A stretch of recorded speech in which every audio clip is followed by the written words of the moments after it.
home of the Philadelphia Eagles. They got him again! Sixers. Bang! It's good!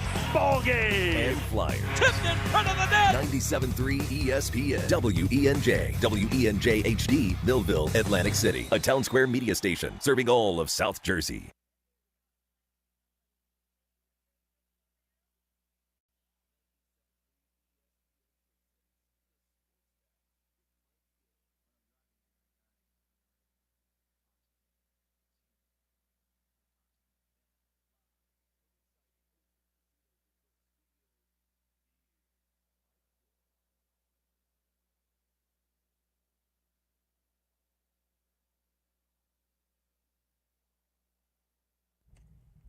Josh Hennig filling in for Mike Gill. Happy Hour Friday edition. I mean, based on this song, you would just expect somebody to, bring out a bunch of cans of beer and just start smashing them. But we are back in the saddle here on 97.3 ESPN FM. 97.3 ESPN mobile app powered by First Bank of Sea Isle. Streaming live on YouTube and X at 973 ESPN. Well, the 76ers lost again. We're going to get into that coming up here on the show. Eagles offseason to-do list. What is the priority list for the Philadelphia Eagles? Some interesting comments made from the guys on Get Up this morning on ESPN television. Plus, boxing returned to Tropicana AC Showroom in Atlantic City on Saturday, March 7th. We will hear from undefeated South Jersey boxer and NABF belt holder Justin Figueroa coming up at 3:30. He's a part of the lineup today. NBA insider Brandon Scoopy Robinson will join us coming up at 2:30 p.m. On top of all that, we got NFL insider Adam Caplan. He will join us as well. All that and more still to come here on 97.3 ESPN. And as always, you guys can join the conversation at 609-403-0973. We are dealing with a little bit of a technical issue on the stream. I am trying to decipher that as I am hosting this radio show. For those who forget, I am in the studio by myself a lot of these days. So we will attempt to get this rectified. For those watching on YouTube and X, from what I understand, the audio is working, but the video is a little bit out of whack. So I will try to rectify that the best I can while we are hosting the show simultaneously here on 97.3 ESPN. But I do want to start specifically with the Sixers game last night. And if you would have asked me at 7 o'clock last night what I was going to start this show with today, it probably would have been something a lot more happy, a lot more positive. But instead, we're talking basically a debacle last night. And I don't even know whose fault that is. I don't know if this is the fault of specifically any players on the court. Now, that might be a little disingenuous. I understand for some people out there, like, how do you not blame the players? They're the ones who were playing last night. But I think this losing streak the 76ers have been on is actually the fault of Daryl Morey. Ever since the 76ers got rid of Jared McCain,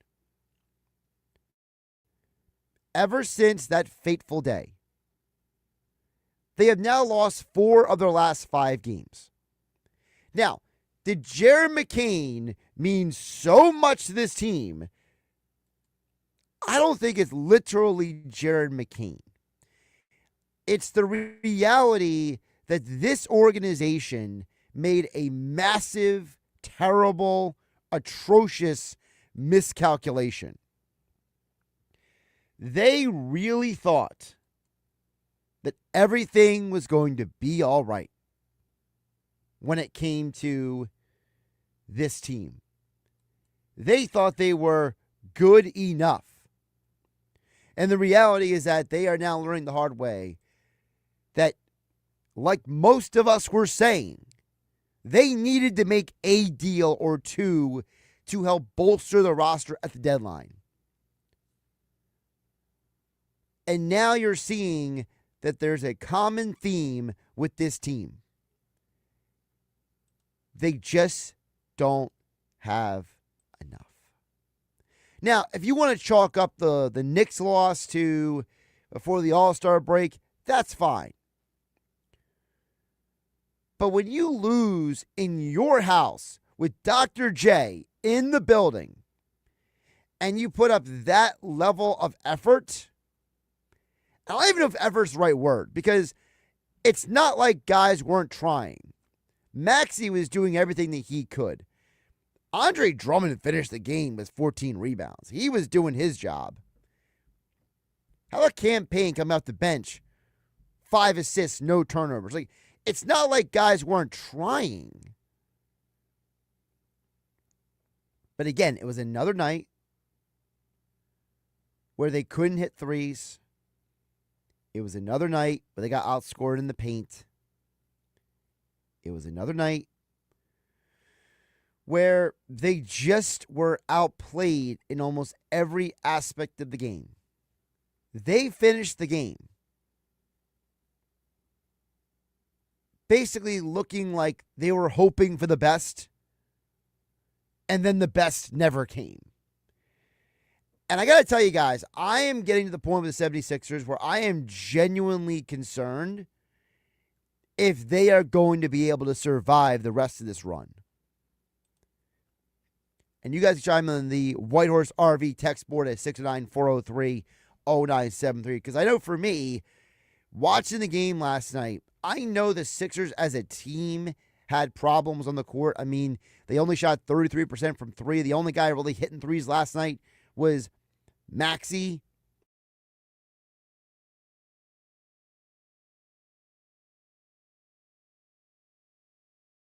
Tonight, where you're looking around and you're realizing that this team literally did nothing to get better at the deadline. And if you want to blame the front office of the organization, you want to blame Daryl Morey, you want to blame Josh Harris, whoever you want to blame, someone has to be blamed for what is now turned into an absolute embarrassment. This team is struggling so much offensively. They are struggling so much with interior defense. And Drummond, he's just not good enough at this point. And you can only play a Dembona so many minutes.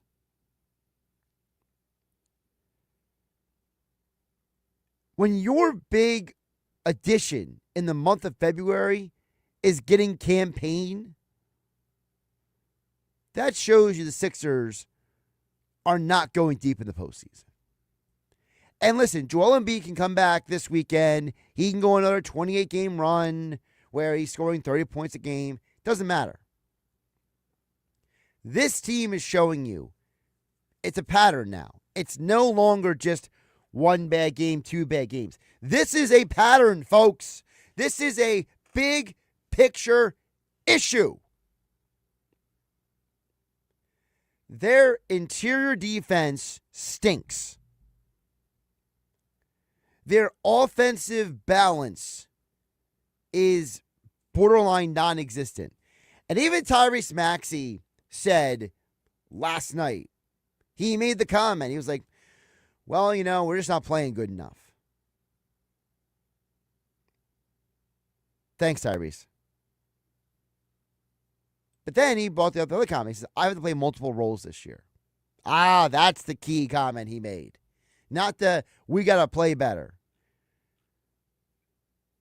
The Andy Reid, we got to do better, is not the comment we were looking for. It's the real admission when Maxey gets frustrated. I have to play multiple roles. Well, whose fault is that? It's not Tyrese's fault. Tyrese's doing everything he can. Whose fault is it? It's the general manager, who thought, for whatever reason, I'm not fully sure why he thought this, but the general manager was under the impression that this team was good enough. Even though, how many times have you heard myself, Josh Hennig, filling in for Mike Gill on the Sports Bash on 97.3 ESPN, say the contrary? Mike Gill has said it. I've heard Michael Caskey-Vilmain say it. Nick Earnshsaw say it. Billy Schweim in the locker room on Saturday say it. You know, earlier this week, we had Kevin Kincaid from Crossing and Broad. I've seen him write about this numerous times. Keith Smith, NBA Insider, he's talked about it multiple weeks now. Everyone we've talked to knows this team is not good enough to contend for a championship, even if Embiid is 110%. Because when Embiid and Maxey are doing everything that they can, if they're both playing, it's still not enough if the rest of the team is struggling. And that's the real problem with all this. This is not an Embiid specific issue. This is the whole team is just not good enough. We as sports fans and analysts, we all do it. I'm included. I'm throwing myself in the same bundle here as all of you listening on 97.3 ESPN FM, the 97.3 ESPN mobile app powered by First Bank of Seattle, streaming live on YouTube and X at 973 ESPN. By the way, the video feed is cleaned up, so I got that fixed. How can I get that fixed, but Daryl Morey can't fix this roster in the middle of the season? Why does this organization continue to operate like they're the Phillies? I don't need Daryl Morey and Dave Dombrowski to tell me that they think the team is good enough, that they think the team is championship caliber, when it obviously is not. You lost to a Hawks team that traded away multiple players at the deadline.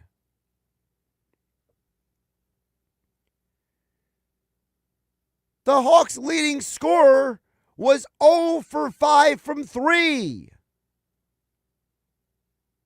The Hawks finished the game with 51 rebounds. You ended the game with 46. And 14 of those 46 rebounds for the Sixers were by Drummond. But hey, everything's fine. It's like the meme with the dog with drinking coffee in the fire. Everything's fine here. Daryl Morey and the Sixers front office should be ashamed of themselves. And what's even more frustrating is that there is no information out there to lead us to think or believe that if this team fails this season, that anything is going to change, that anything is going to get better.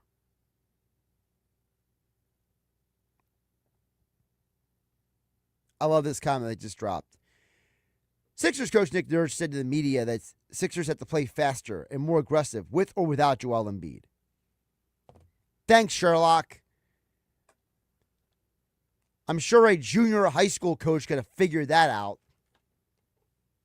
See, this is the problem when it comes to the Sixers, and we're seeing the same problem with the Phillies crop up as well. When the rest of us see what the problem is, and it's just not happening, who do we even blame anymore?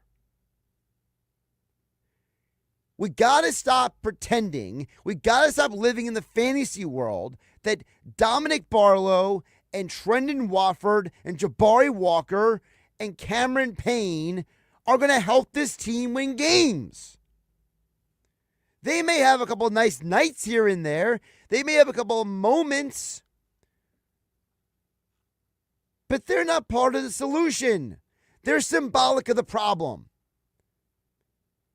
This organization gave Joel Embiid and Paul George these grotesque contracts that are aged so poorly that now you can't afford a real supporting cast.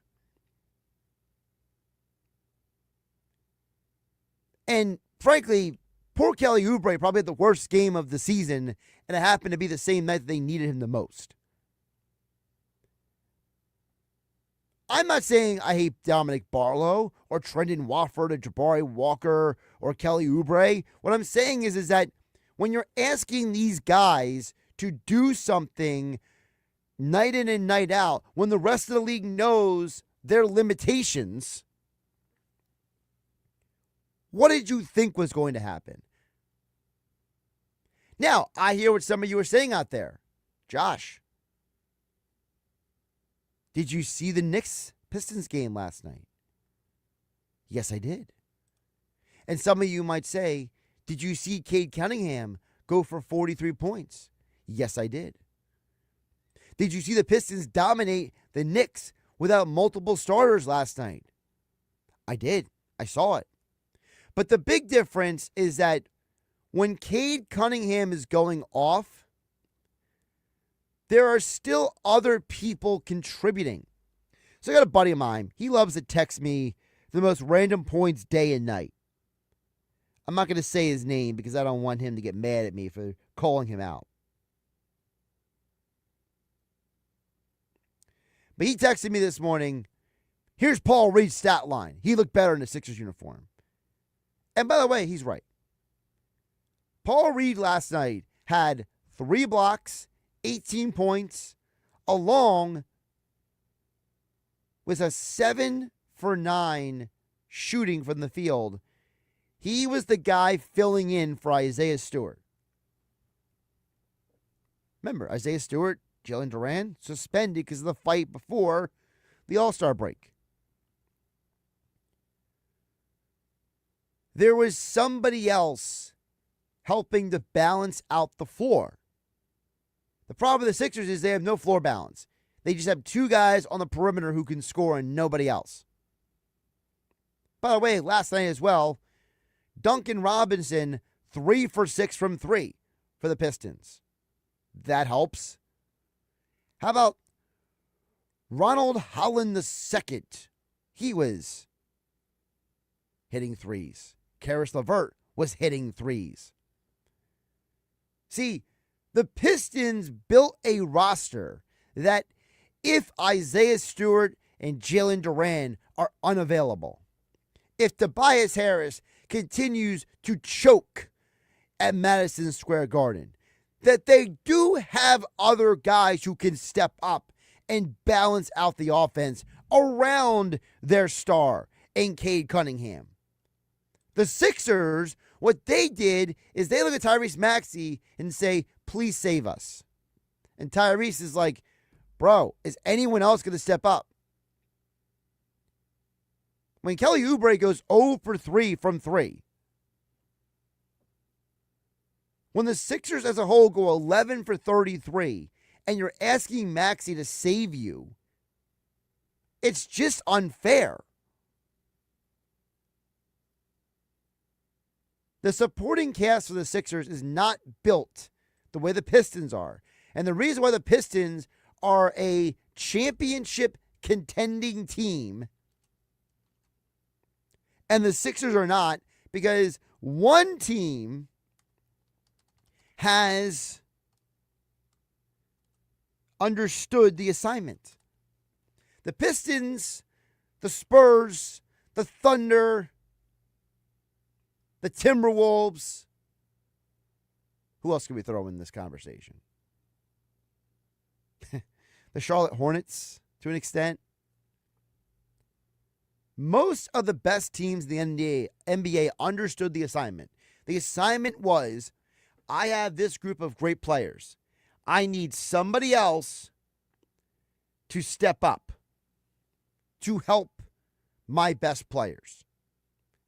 When a guy is unavailable, when he's not playing, I need there to be someone else. And last night, The Pistons showed you they had other people. Sixers showed you last night, hey, we got campaign.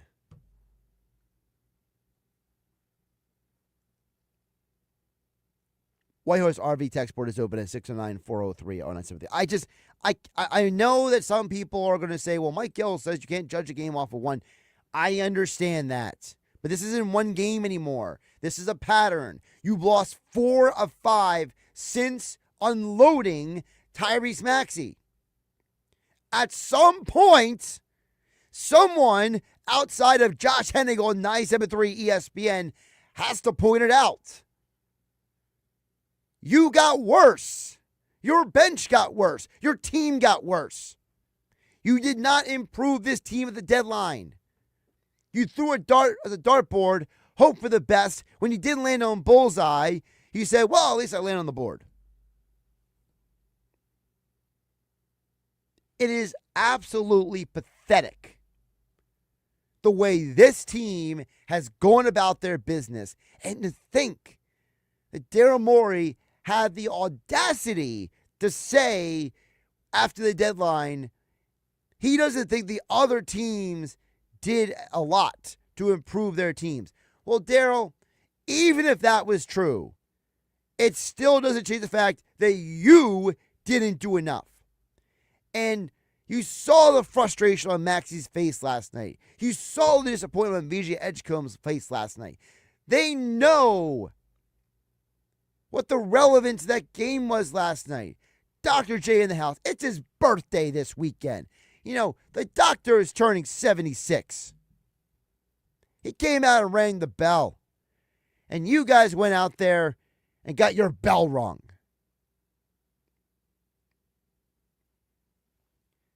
I'll tell you who the best teams in the Eastern Conference are. It's not the 76ers. Because even when Embiid comes back and he's back to Joel Embiid again and they have a nice stretch of games, it doesn't change the reality that the teams ahead of you in the standings are all in a better position than you are. The Pistons, they are rolling. The Celtics, they have shown that they can win games without Jason Tatum. And Jaylen Brown should probably be the league MVP. If that for him, it's Cade Cunningham.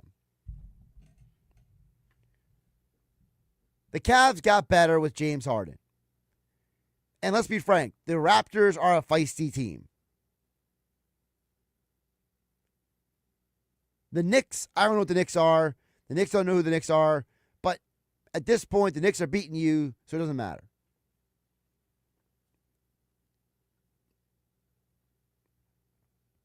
Oh, and by the way, you're only a half a game ahead of the Orlando Magic. Orlando Magic themselves are dealing with injuries. You know, you're only 1.5 games ahead of the Miami Heat, and the Miami Heat are nowhere near the salary, the payroll, the talent that you have. And by the way, the Charlotte Hornets won 8 of the last 10 games. We'll dig deeper in the Eastern Conference coming up on the other side with NBA insider Brandon Scoopy Robinson. We'll check in on the Whitehorse RV text board at 609-403-0973 this hour. Also, we will hear from Mike McGarry of the Press of Atlantic City coming up at 3 p.m. Undefeated Atlantic City boxer Justin Figueroa joins us at 3:30. Football on 4 with Adam Caplan, powered by the Inside the Birds podcast. The Eagles Offseason priority list. We'll get into that. And don't forget, Knicks Nuggets are still to come at 4:30. All that and more. You and me hanging out happy hour Friday. What are you guys consuming this weekend? How much are the Sixers and the Phillies and everyone's drama driving you to the watering hole? Let me know what you are having this weekend. Josh Hennig, filling for Mike Gill. Happy Hour Friday edition of the Sports Bash on 97.3 ESPN.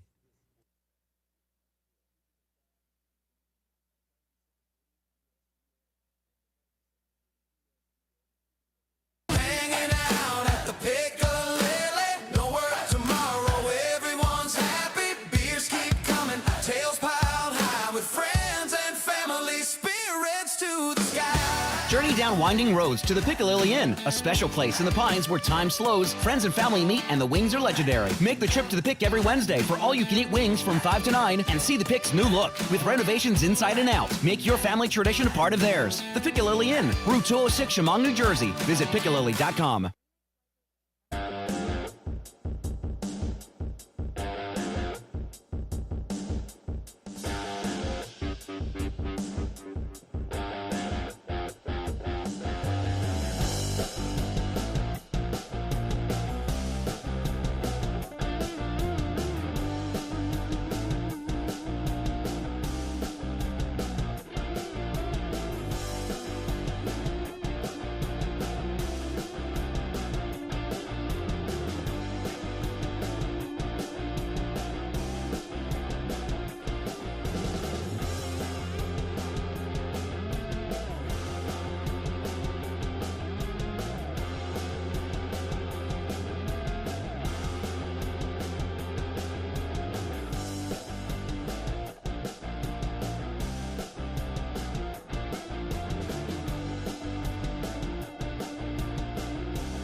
It's the Sports Bash with Mike Gill. And I am the voice of the voiceless. On 97.3 ESPN and the 97.3 ESPN free mobile app. 2:30 here on the Sports Bash. Josh Hennig filling in for Mike Gill on 97.3 ESPN FM, the 97.3 ESPN mobile app powered by First Bank of Sea Isle. Streaming live on YouTube and X at 97.3 ESPN at Josh Hennig. We're going to continue the basketball talk right now because, let's be frank, the way the Eastern Conference is shaping up, I got a good feeling of where the division, should I say the division, the conference is going. No one cares about divisions anymore. Let me ask my next guest about divisions. NBA insider Scoop B. Robinson joining me here. You can see him live on the YouTube and X streams at Scoop B for all of your NBA coverage. Does anybody care if they win the division anymore? I don't think so, right? It depends on who you ask, man. It's good to see you. I feel like I'm seeing you every week now. But, yes, it depends on who you ask. Well, you keep saying yes, so that's why. There you go. That's and your bank says no. Champion says yes. Oh, my God. Now we really are showing our age. That commercial hasn't been around since the late 90s, I think. Yes, sir. No, but on a more serious note, you look around the Eastern Conference right now, and I was saying before you came on that, Daryl Morey made the dumb comment that's making him look worse and worse weeks after, where he said that, the rest of the conference didn't do enough at the deadline.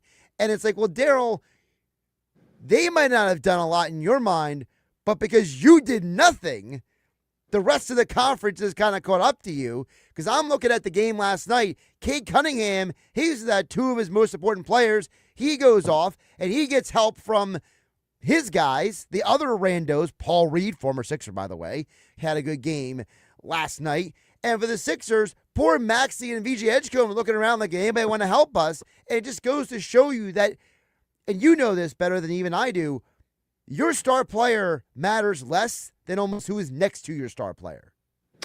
Listen, Cade Cunningham was looking smoother than Richie Cunningham on happy days yesterday, man. He was definitely clicking on all high cylinders. And I just think that the Eastern Conference, I don't think that the narrative of the Eastern Conference being wide open is a fair assessment. I actually think it's the opposite. I think it's actually a glut of talent that is on that team, or rather in that conference, that there's no clear-cut winner. I think we went into the season just assuming that it was going to be the Knicks' conference to win. And if we were to compare the playoffs last year and looked at the regular season this year, you would think that the Knicks were done based upon the fact that the Pacers played spoiler. And then you look at this year, and the Pacers are not in that conversation because of one man. I think it was the great Kanye West that said, no man should have all this power. You're looking at the Pacers, they don't have Halliburton, and then the Knicks are underperforming, and then the Pistons are not the media darling. The Cavs were already picked as maybe tier 2 in the East, and then you look at the fact that they got James Harden, and they're a darling in their own right. And so I think that when you look at the 76ers, I always thought that they were like a unspoken team that could kind of swoop in and make it happen. And then you trade Jared McCain, who was like one of the heart and souls of that team, and because of what you thought could happen on the back end. And I'll tell you, I think that they thought they had a legitimate chance of getting Giannis. And I think that was just a deal that went south. They traded McCain, and they're giving OKC just what they wanted, more picks. Well, listen. That's what they need, more picks. Right, exactly. Well, it's like, I was just going to say, like, you just mentioned the Giannis part. That's a great point because of the fact that there were a lot of teams that thought they were in on Giannis. The difference, though, is that most of those teams pivoted to somebody else, right? The Warriors said, well, we ain't getting Giannis, we'll get Porzingis. Like, the Sixers didn't pivot to anyone else. They were just like, whatever. Yeah, but then I wonder, is this a placeholder? Like, you know how sometimes when you play Tetris and people look at where you put something in an awkward spot and then it comes back and you get like doubles and triples. Right. Will we come back 3, 4, 5 months from now, 6 months from now and say that was that Tetris move? I mean, maybe, but at the same time, you know what the Sixer fans are saying? They're saying we've lost 4 out of 5 games since trading away Jared McCain. I don't care about 5 months from now. Oh, yeah, I got you. I tried to offer some level of optimism, but I empathize. I think, especially when you make a move like that and you got Paul George out for a significant amount of time and you have VJ Edgecombe and Kelly Oubre, picking up the slack. You know what Tyrese Maxey's going to get. You know that Joel Embiid, you get him a good game, a couple good games, a few games, and then maybe not, and then he comes back.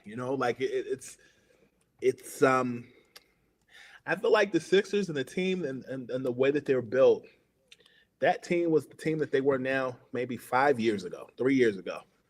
We'd be talking about the contenders the same way we talk about Cleveland, the same way we talk about the Knicks, but that's just not the case right now. And then when you make moves like McCain, like the Oklahoma City Thunder was like the perfect fit for him, not just from a TikTok perspective, which everybody talks about ad nauseum, but also from a perspective of just his value and his use. It's like in Shai Gilgeous-Alexander's absences, he's going to get more playing time, and then when he comes back, he's going to gel even more. It's like the perfect fit, but this is not Oklahoma City programs. But at the end of the day, it's like you gave him away to Oklahoma and he's living his best life. Talk with NBA insider Brandon Scoopy Robinson here on the Sports Bash. Josh Hennig filling for Mike Gill on a Happy Hour Friday edition on 97.3 ESPN at Scoopy on X and Instagram for all of his basketball coverage. Speaking of, I mentioned Kate Cunningham earlier. One of those dumb straw polls just came out today but the MVP, and Kate Cunningham's getting no love. Apparently, all the quote-unquote prospective voters are going to vote for either Jokic or SGA, and I'm getting to the point where I'm tired of these voters. Like we gotta change voters for MVP. Like we need to recycle politician offices. Like to me, it's like Kate Cunningham to me should be the leader in the clubhouse. Jokic hasn't even played a third of the year. Like Kate Cunningham is the man, the reason the Detroit Pistons are where they are. And JB Bickerstaff, if he's not leader for the coach of the year, he should be in that conversation as well. But I got to keep hearing about Jokic. Like, come on, man. Yeah, I think the NBA at large is very name snobby. Like, listen, I like fashion, and I learned a long time ago that just because you're wearing a name doesn't mean that it's fashionable. But you can also go to a boutique store and look like the fashion pieces that people spend tons of money on to buy. And I feel like that's where, and it'd be better than it look like, or even better, not just look like and even be better. And I feel like even for somebody like Shai Gilgeous-Alexander, it took a long time for him to get that name recognition the same way. I feel like if Jokic is Levi jeans, you treated Shai Gilgeous-Alexander like Wrangler jeans for a long time. And I know I could pull off some fits with Wrangler jeans. But I still think that for the case of Cade Cunningham, I think he's going through those doldrums that SGA went through, where it's like, I think he's a name. I think he's kicking butt. But I also feel like when he finally does get it, it's going to be the award for what he should have gotten years ago and didn't. And yeah, go ahead. It's not right. It's unfortunate. So I get your sentiment with the politician and voter parallel. I'd like to be a voter. I'm putting my hat out there. So, at the end of the day, like, it's politics, it's optics. And I also think the general fan, as well as the general reporter, doesn't watch things that are outside their region or don't pay close enough attention to the national games or the other regions outside of what they know. Exactly. And I feel pretty comfortable saying that if you made me the czar of picking the voters, like, for example, my friend Rob Motti, he runs the AP voting for the NFL. You know, so he kind of like handles like who votes, gathering the votes, all that stuff. If the NBA made me that job, I guarantee I would pick a better group of 100 than the current 100 right now. I'm just saying. Fair enough. I believe you. You know. Now, by the way, geez, I'm more of an Izod guy than a Wrangler guy, but that's just me. Listen, they make good polos. They make good polos. I've never had any Izod pants, but I'll take your word for it. I'm more of an Izod polo, Izod hat, bucket hat for the beach. But I get your. They have the flexibility. That's why I like them. Fair enough.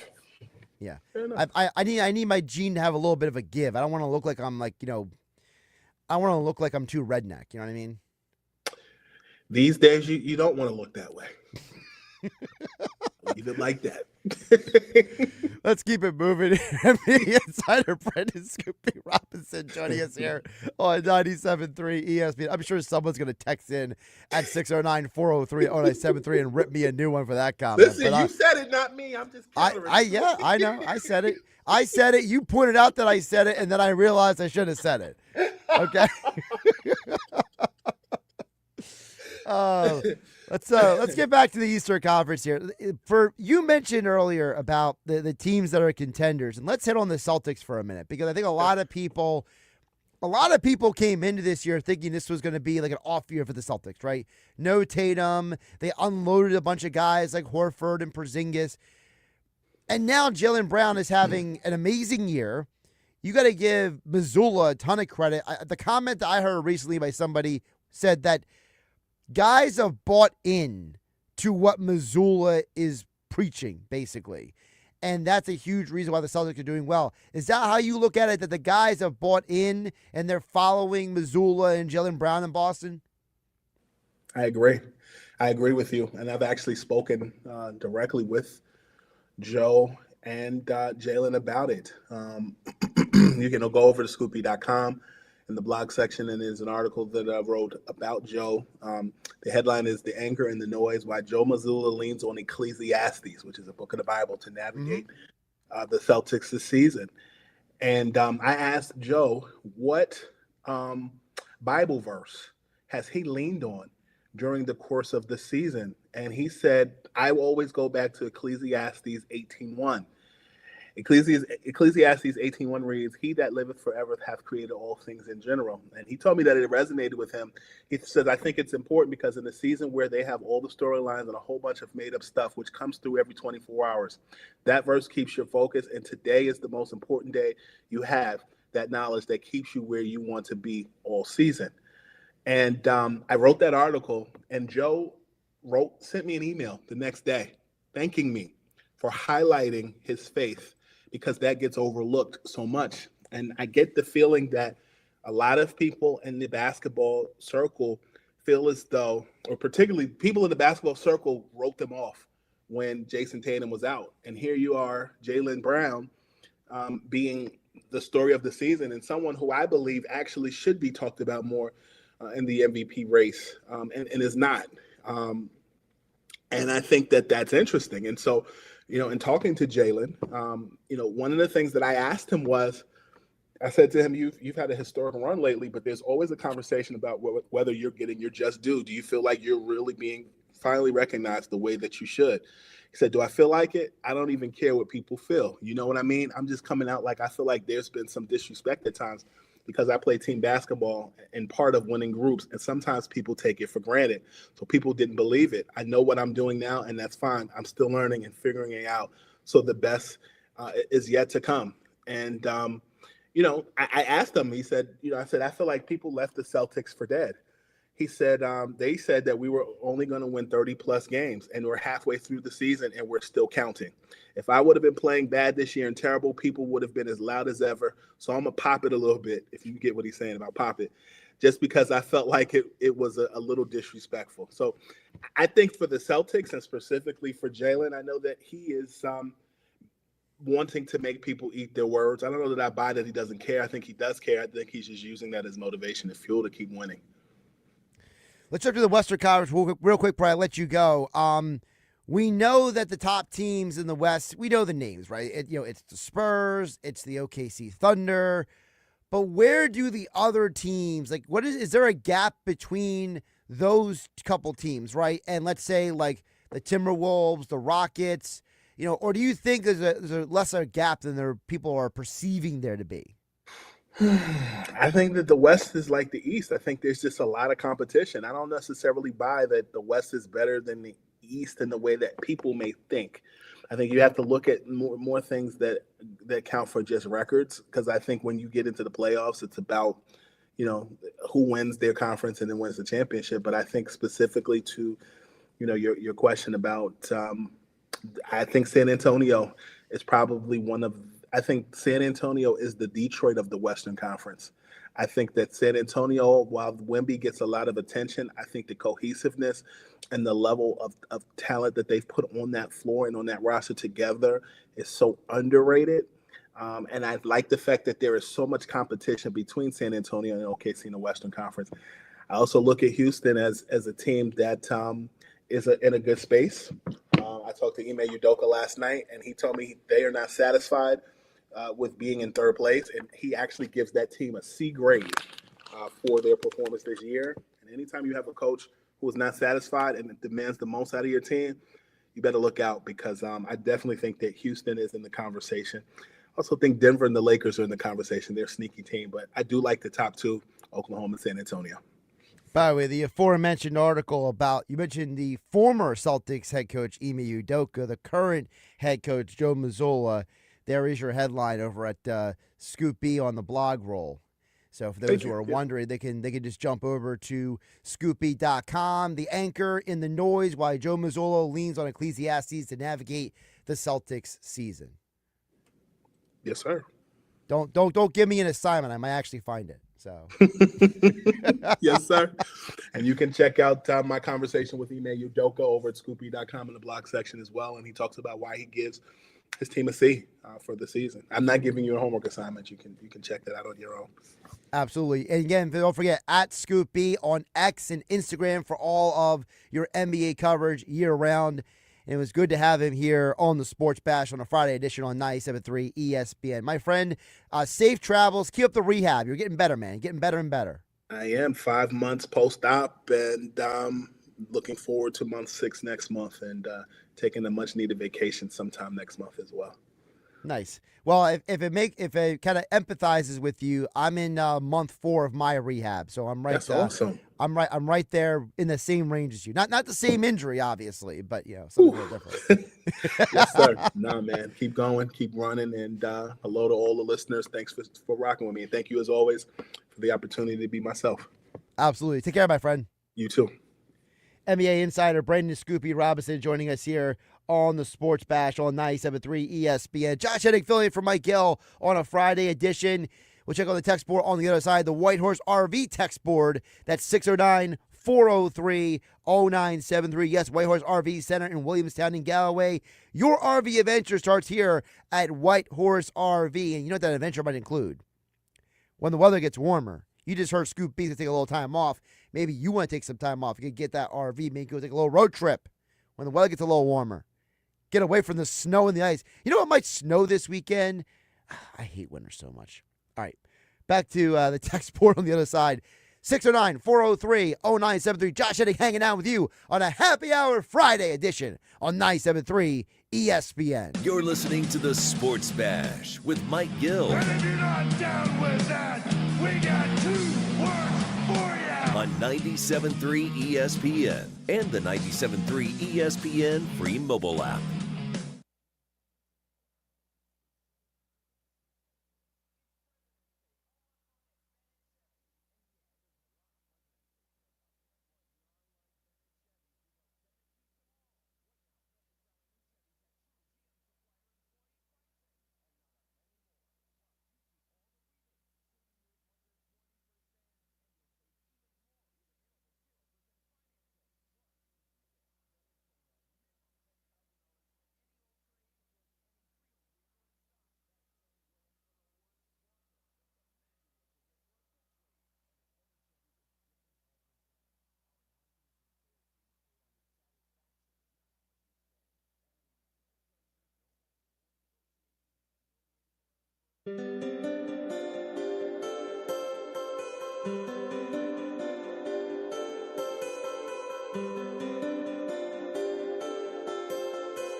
You're listening to The Sports Bash with Mike Gill on 97.3 ESPN and the free mobile app.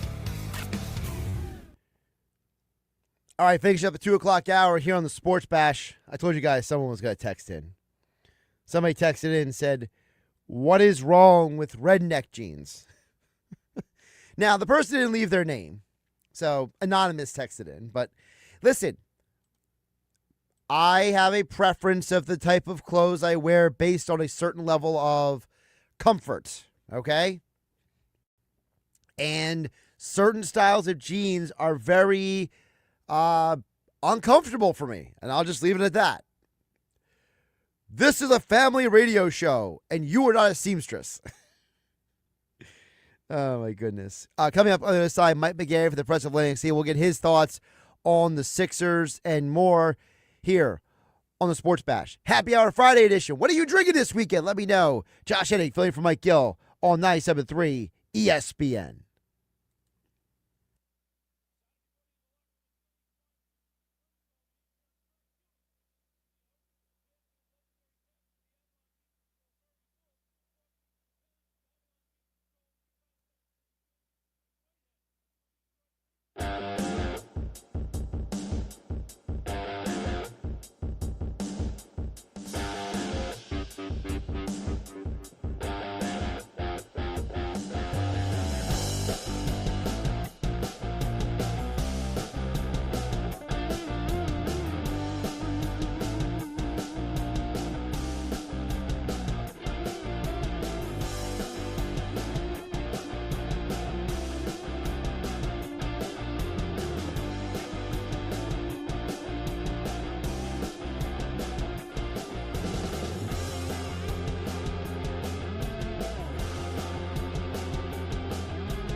South Jersey's official play-by-play home of the Eagles, Sixers, and Flyers. At 0 point would I ever consider not being a fan of the team. 97.3 ESPN, WENJ, WENJ HD, Millville, Atlantic City. A Town Square media station serving all of South Jersey.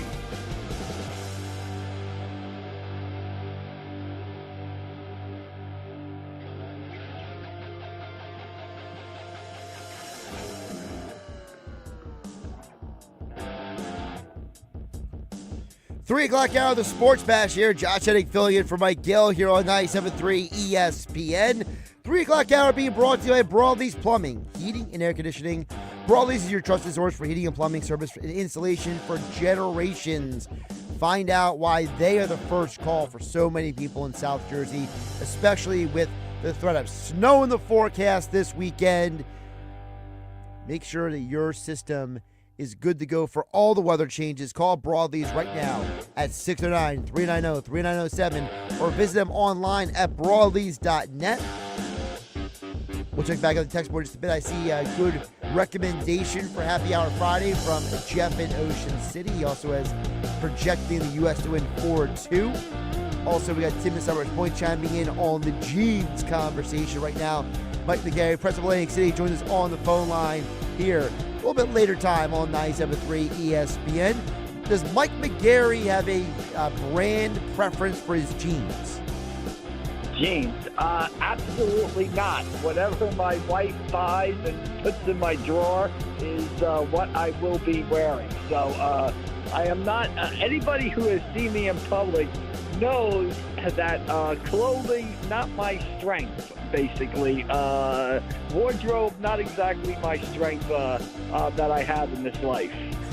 Gotcha. Well, I know some people are particular. You never know. You can't assume things in today's world. But yeah, I'm basically, a pair of khakis and a Walmart T-shirt type of guy. I don't want to expend any thought on what I have to wear, so I just try to keep it as simple as possible. I don't have that much bandwidth. Gotcha. Well, let's talk about the lacking of bandwidth then with the 76ers, because Mike McGarry, you might remember a couple of weeks ago, Daryl Morey tried to tell everybody that he wasn't worried about the rest of the conference. Oh, they didn't do a lot to improve themselves.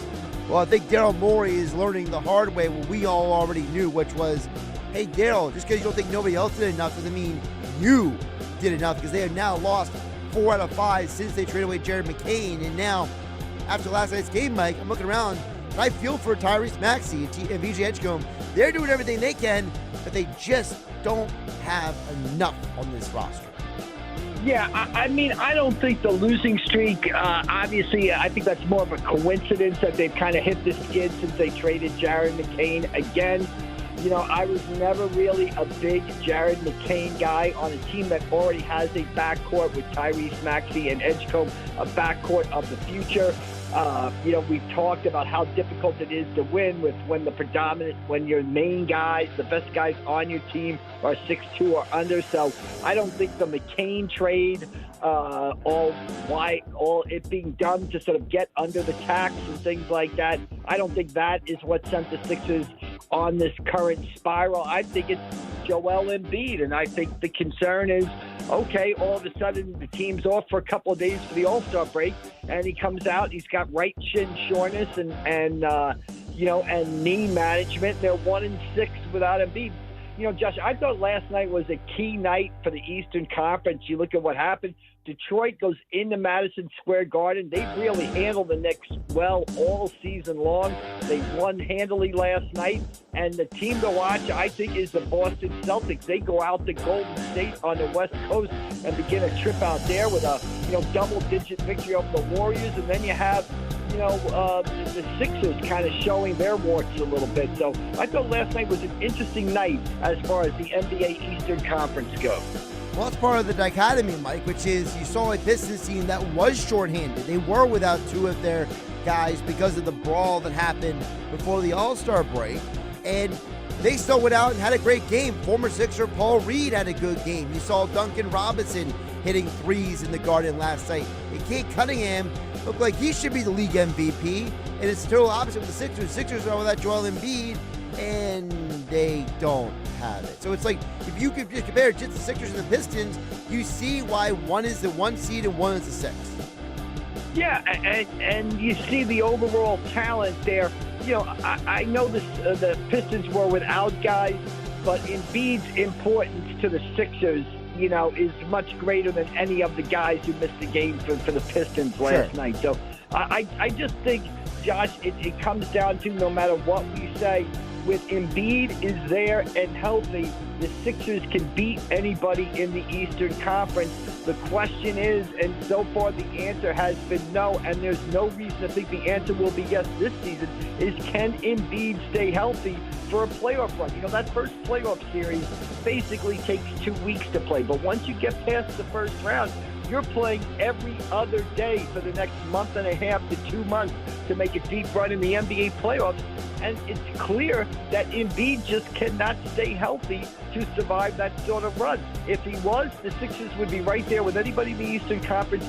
But without him, the Sixers are just another team in the Eastern Conference. Mike McGarry, the president of Atlantic City, joining us here on the Sports Bash. Josh Hennig filling in for Mike Gill on 97.3 ESPN. And you know what's interesting with the Eastern Conference as well, Mike, is the fact that you're seeing how the teams that the Sixers are competing with, you know, pretty much outside the Knicks, everyone looks like they're on the up right now. I think that's what makes it even more difficult, which is there's no real, this team is going to be the dominant force. It does feel like there is an opportunity to win if Embiid was to get healthy. And I think that's part of what frustrates fans as well, right, Mike? Which is, you know, it's not like there's no Michael Jordan, LeBron James dominating the East. Correct. That's the frustrating part about it. And you don't know what's going to happen in the playoffs. Look at the playoffs last year where both Jason Tatum and Halliburton ended up having, you know, season-ending injuries, Achilles injuries that have kept them out most of this season. You don't know what's going to happen in the playoffs. You don't know what doors are going to open for you. That's why you want to stay as healthy as you can, get in the playoffs, maximize your seed, because you never know what's going to happen. And there is a great opportunity in the Eastern Conference this year. I don't think, you know, Boston, Detroit, the Knicks, Cleveland, I think those four, I don't know about you, but I wouldn't be shocked if any of those four emerge to make it to an NBA final.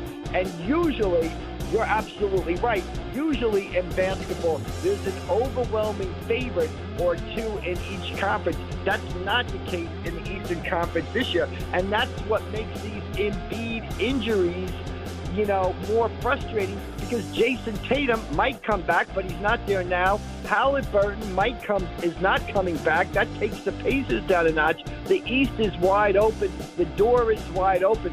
But the Sixers, but Joel Embiid can't hobble through. He can't get through that door.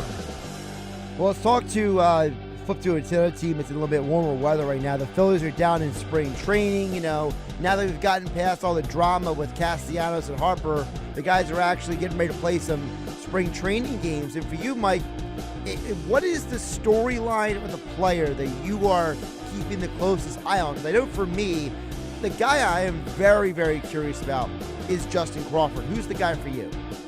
Yeah, the guy for me is another rookie. Crawford for me is a guy who I think, as long as he stays upright and doesn't completely collapse in spring training, and by completely collapse I think go 0 for 56 or something like that, he is going to be the starting center fielder on opening day on March 26th. To me, spring training is more about the pitchers. And the guys, I'll give you two guys that I'm watching. One is Aaron Nola. Again, we talked about him pitching for Italy in the World Baseball Classic. I want to see what Aaron Nola looks like this spring, considering the season he had last year.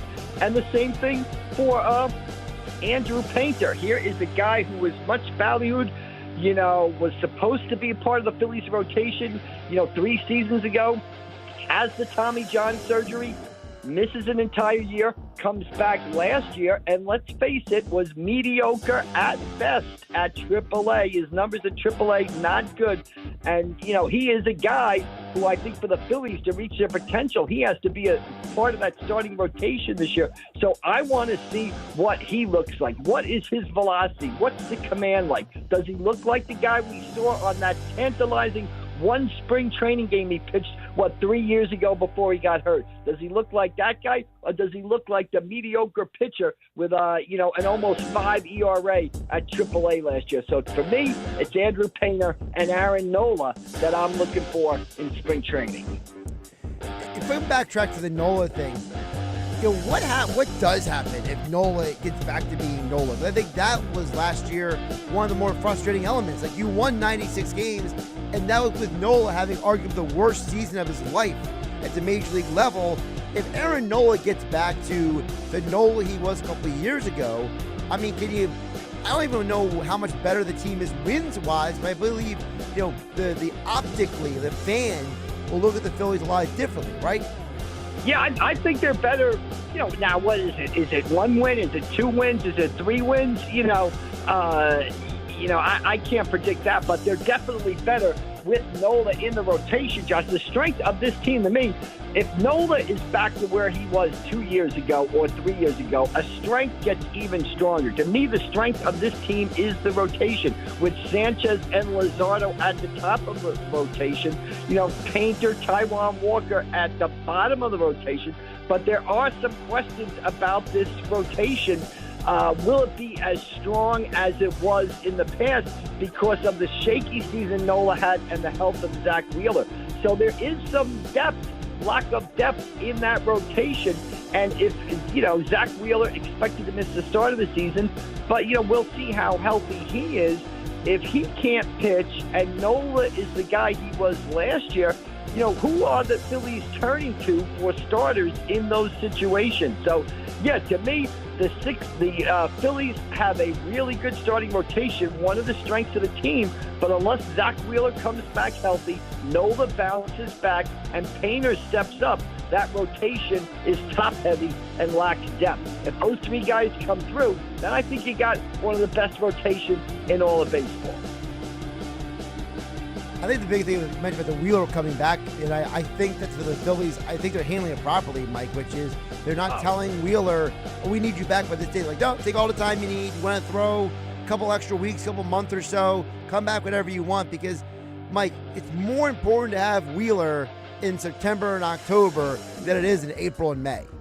I absolutely agree 110%. Give him all the time he needs to come back. And I think, I don't know if anybody's asked Zach this yet in spring training, but it'll be interesting to see if the injury changes his approach to pitching in the regular season. He is a guy in the past that liked to go deep in games, that wanted to pitch every 5th day. He was not a fan when it was discussed that the Phillies would go to a 6-man rotation, and it's a reason why the Phillies didn't really go to a 6-man rotation, to keep Zach Wheeler pitching every 5th day. When he comes back this season, is he willing to sort of leave a game after the 5th inning instead of pitching into the 7th? Is he willing to go to a 6-man rotation in August and September? Because I agree with you. It is all about Zach Wheeler being at his best in September and October, and it'll be interesting to see if he makes changes in how he pitches this regular season to ensure that. Mike McGarry with the Press of Atlantic City joining us here on the Sports Pass. Josh Hennig filling for Mike Gill on a happy hour Friday on 97.3 ESPN. And really the key, Mike, is that if they are what the Phillies think they can be, they are the favorite in the NL East, right? Like, it's not like the Braves and the Mets made the kind of move this offseason that get people like jumping off their couch ready to take them as winners to the bank. Yeah, I mean, the Mets made a lot of wholesale changes, right? The Mets did what a lot of Phillies fans wanted the Phillies to do. They shook up the core of the team. The Mets are not running it back. No Pete Alonso, he's in Baltimore. No Edwin Diaz, he's in Los Angeles. No Brandon Nimmo, he's in Texas. So the Mets shook up their core. Bo Bichette at third base. But the mystery is there. Are they a better team than they were? I think they're a better team than they were the way last year played out for the Mets, where they won 70-something games. But are they a better team than they were 2 years ago when they went to the NLCS and beat the Phillies in the division series? And again, Josh, we talked about you never know what's going to happen during the course of a season. That's why you want to make your team as talented as possible. We talked about that with the NBA, but look around baseball already. Spencer Schellenbacher, Braves pitcher they were counting on, injured. Francisco Lindor, maybe the heart of the Mets team, wrist injury, might not be ready for opening day.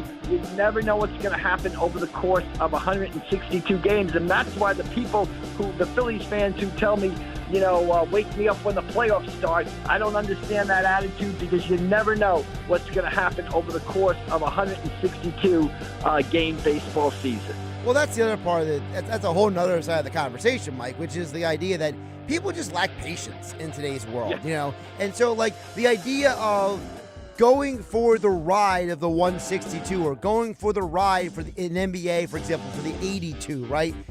People have been so footballized, shall we call it, right? Right. Where it's like the football season, you got 16, 17 games, and then the postseason, and then it's done. It's like a sprint. Baseball, basketball, these other sports, it's more of a marathon. By the way, Team USA just scored. They're up 1-0 over Slovakia. Right, I just saw that here while watching the game while I talked to you. Yeah, I agree with you. I agree with you, Josh. You never know how the season is going to come out and unfold. And the great thing about it is, in the NBA, the team that you are in April might not be the team that you are in October. And in baseball, the team you are in April is not also the team you are in October. So it'll be fascinating to see how things play out. It'll be fascinating to see, to me, if I'm a Phillies fan, I think there's a lot to look forward to this season. First of all, you've got the kids. Justin Crawford in center field, Painter in the rotation. Everybody will have one eye every night kind of peeled down to, or peeled up the Lehigh Valley to see what Aiden Miller is doing. You got Ardolis Garcia in right field. You got Johan Duran as the closer for a full season. You've got Bryce Harper. Can he bounce back? Can he once again be elite? I mean, we're all getting our elite puns and headlines ready to go for, Harper's good and bad performances this season. So to me, this is a fascinating Phillies team to sort of look at. Don Mattingly added as the bench coach. There have been some changes. There's some questions about the core guys. Can Kyle Schwarber live up to that big contract he signed? JT Realmuto, what does he look like after re-signing? I think the Phillies have a fascinating year ahead of them. What's interesting also is that, because I was a little distracted there, obviously, for a moment there, because USA scored. By the way, Dylan Larkin again scoring for the second straight game. The Phillies are a team that I think people want the Phillies to be good, right, Mike? I feel like, the Sixers, there's more fatigue with the Sixers. I think there's genuinely a fan base out there that they want the team to be good. They want the team to make a deep run. They want these guys to do something. And it's like, that's part of the frustration for the fan, which is like, they want these guys to do it. They just haven't done it. They haven't gotten back to the World Series since 2022. Yeah, I think the other frustrating part of that is that they've gone backwards. Not only have they not gotten back since 2022, but, in 2023, they lose in the NLCS to Arizona. They lose games 6 and 7 at home. The next season, they lose to the Mets in the division series. And then, they go toe-to-toe with the Dodgers, but end up losing to the Dodgers in a frustrating series, right? They had the lead in Game 1. They blew it. Game 2, they have the winning run on second base with nobody out. Game 3, they won. In Game 4, they lose on the Orion Kirkland throwing error in extra innings. So I think it's not only that they failed to win the World Series since 2022, it's that they've taken a step back every season since 2022. But I would, urge the fans to remember that there are a lot of teams out there that, not everybody's the Dodgers. Only one team wins it every year. The Dodgers have won it the last 2 years. There's a lot of teams out there that would gladly trade for the type of seasons the Phillies have had in the last 4 years. By the way, before I let you go, Mike, do you know the relevance of if the Team USA wins this game today? What happens in the final? No. Help me out. Sunday is the anniversary of the Miracle on Ice. Oh, okay. So it's the anniversary. So what would be? It would be 26 years from that game in 46. Lake Placid, the U.S. over the Russia game. Yes. So if the U.S. advances to the gold medal, they will be playing on the same day of arguably the greatest upset of all time. So if they lose that game, you know what I'm saying. It would be, it's fascinating to think about that, Josh. And I don't know how many people, listening now were alive or were old enough to remember what happened back in 1980. But I was a 15-year-old freshman basketball player at Moore Catholic in Staten Island. We had a playoff game against Tallentine in the Bronx at like 5 in the afternoon. We played the playoff game. I was a terrible player. I just sat at the end of the bench, watched us. I can't remember if we win or lost, but I do remember getting back to my house about 8:30 that night to watch the end of the Miracle on Ice game on tape delay, because it was not shown live. It happened in the afternoon, and it was shown on tape delay in prime time on ABC. That's a great, great story from Mike McGarry joining us here on the Sports Bash on 97.3 ESPN. Well, Mike, go Team USA. Enjoy the game, and we'll talk on Monday. All right, we'll see you down the road, Josh. Take care. Again, Team USA, the men are up 1-0. Dylan Larkin scored again.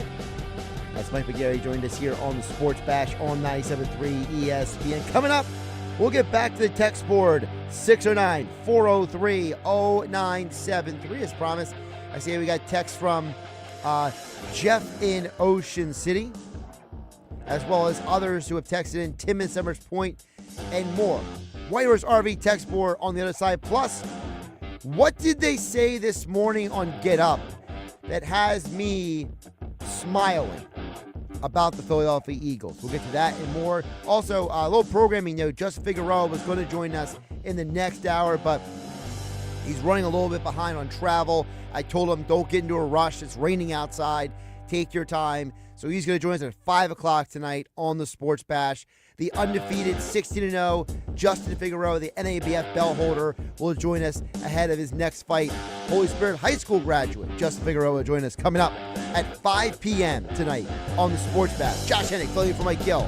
97.3 ESPN FM, the 97.3 ESPN mobile app powered by First Bank in Seattle City. And we are streaming live on YouTube and X at 973 ESPN.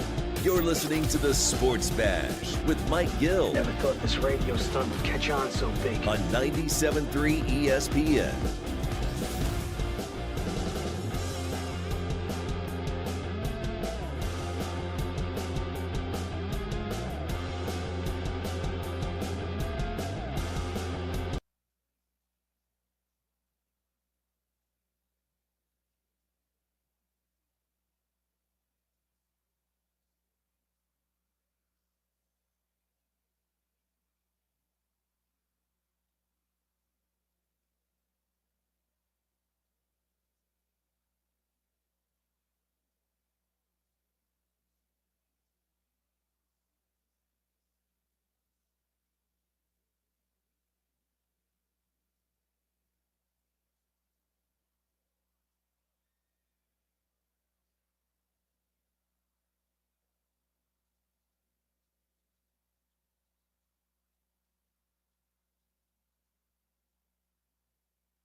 We'll get back to the White Horse RV text board in just a bit at 609-403-0973.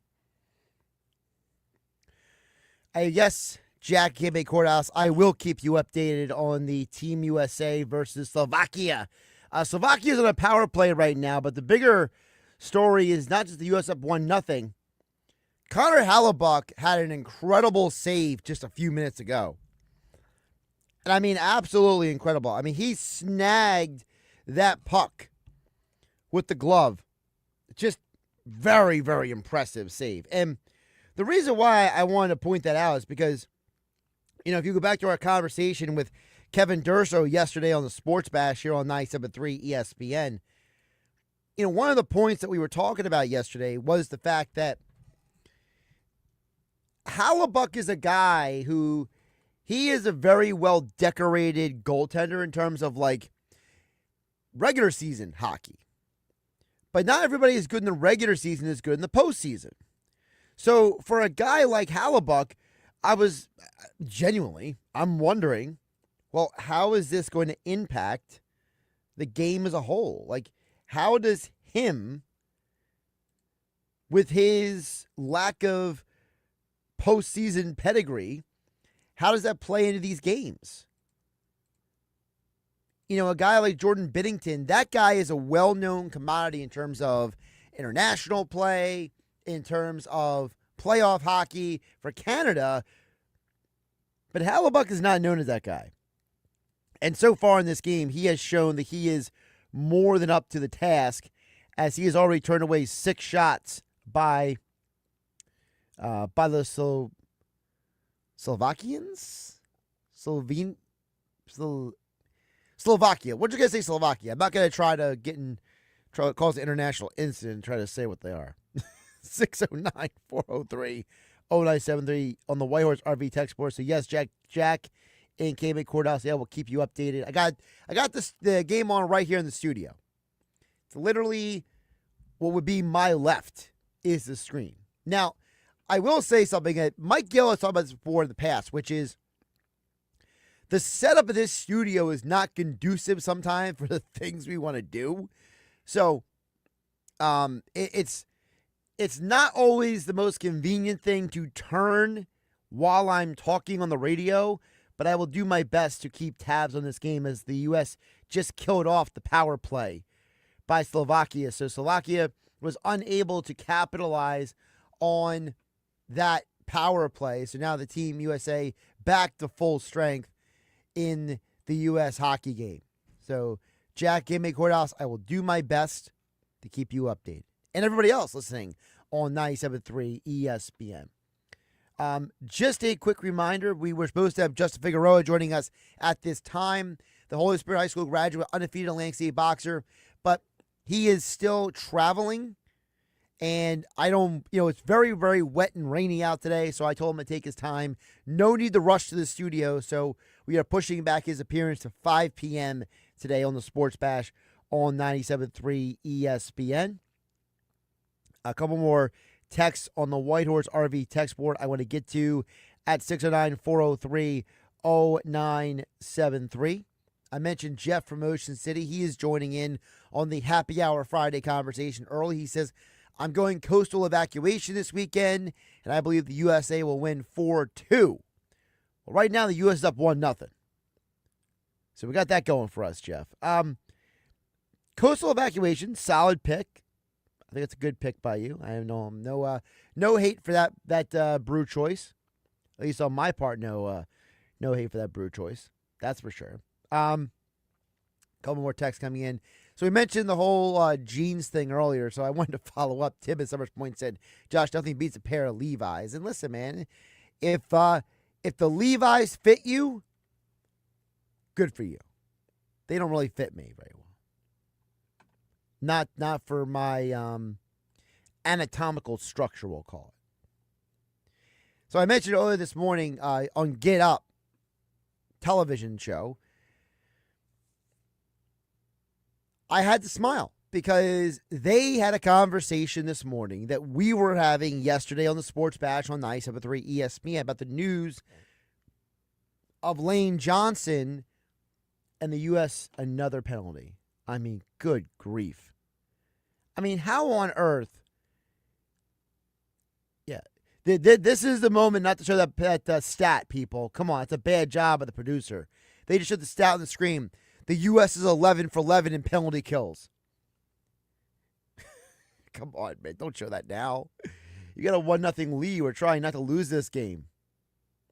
Yeah, another penalty by the U.S. It's a bad job. I didn't really see what the penalty was, but I know it's for Rinsky, so he's got a pretty nonplussed look on his face in the penalty box. But anyway, so this morning they were having a conversation on Get Up, a similar conversation that we were having yesterday on the Sports Bash on 97.3 ESPN about the return of Lane Johnson and its importance. Bart Scott, he was on Get Up this morning. He talked about part of the importance for Lane Johnson has to do with the locker room and Jalen Hurts. Take a listen. Just veteran leadership, right? They've had their issues last year. They weren't the same offensive line they were. You know, in their inability to kind of get Saquon Barkley to the second level. Listen, he's been there. He's done that. And, you know, this is a team that's running out of leaders. And you talk about, you know, leadership inside the locker room. That's what Lane Johnson represents. Professionalism. He gives them the ability to capture the edge of the defense. And when he left, that run game lost a pop, and I thought Jalen Hurts didn't feel as protected as he was before and emboldened to be able to push the ball down the field. Two insightful points there by Bart Scott. Number one, he talks about the locker room, how they just don't have a lot of veterans right now. And we know that Nakobe Dean, if he leaves, that's another veteran potential leader who would be in that locker room, right? Then Nakobe Dean was the leader of the Georgia Bulldogs in college. So a lot of guys like Jalen Carter, Jordan Davis, Nolan Smith, they all listen to Dean. So if he leaves in free agency, as we all theorize he's going to, that's going to have a huge negative impact on the locker room. And as Bart Scott said, you need guys like Lane Johnson to make sure you have that veteran leadership in the locker room, is number one. Number two, he talked about the Jalen Hurts part of it. And I think that's a part of the conversation that we really have not had enough about, which is for all of the cynical comments about Jalen Hurts last year, we haven't talked about how the no Lane Johnson impacted him down the stretch of the season. So I wanted to pull up for you guys Jalen Hurts' numbers once they lost Lane Johnson. Now, for those who don't remember, Lane Johnson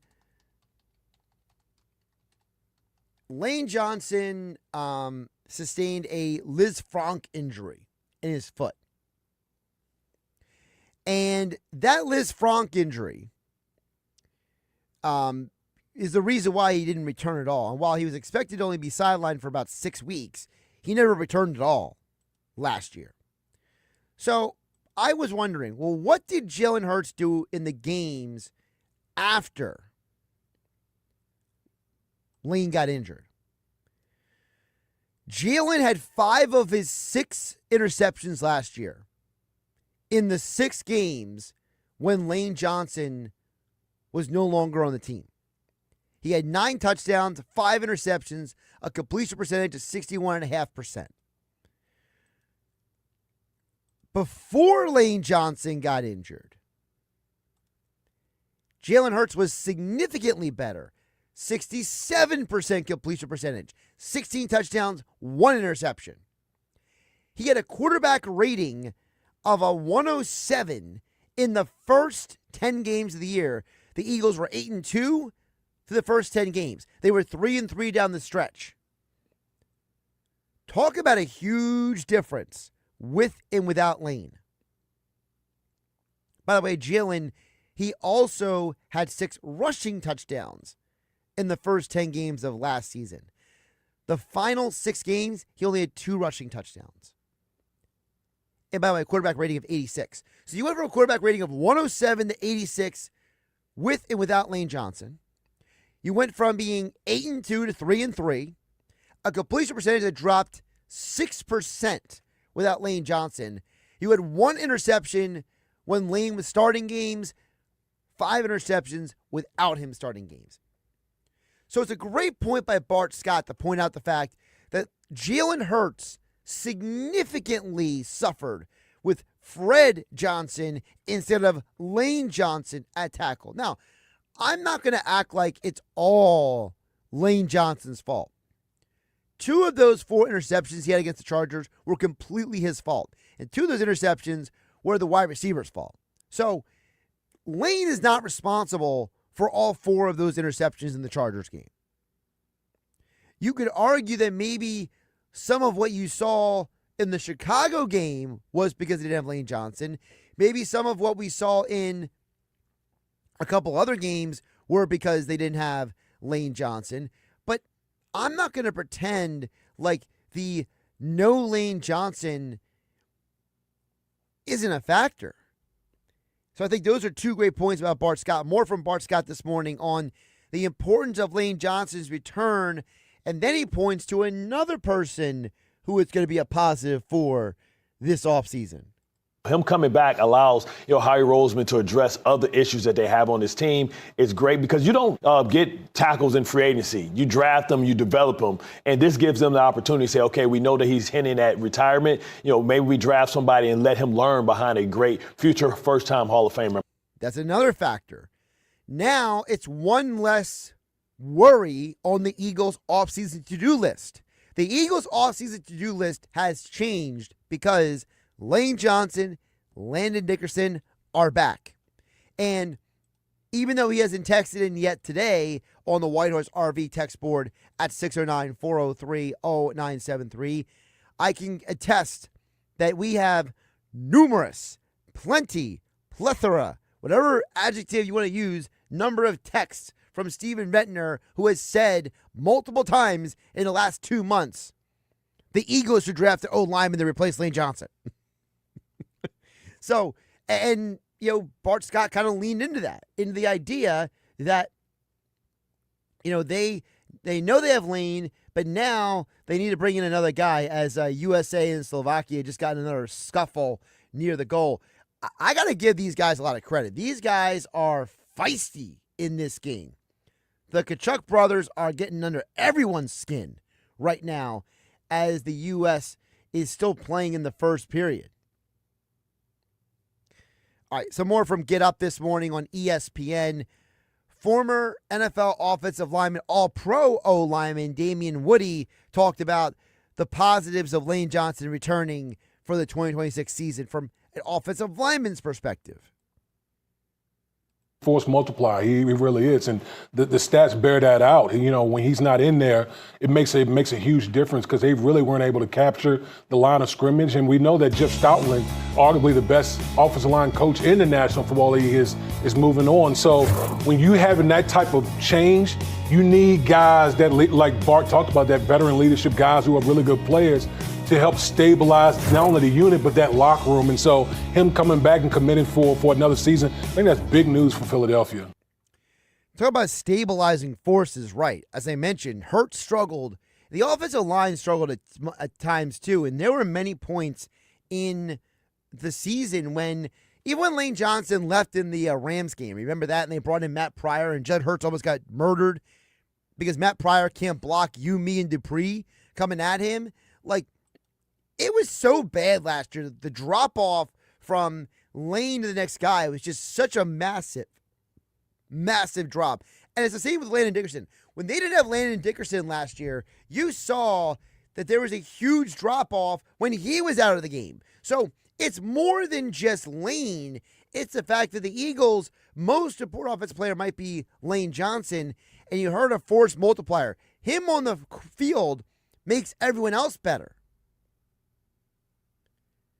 Former NFL front office executive Mike Tannenbaum talked about, from a GM's perspective, the importance of Lane Johnson return.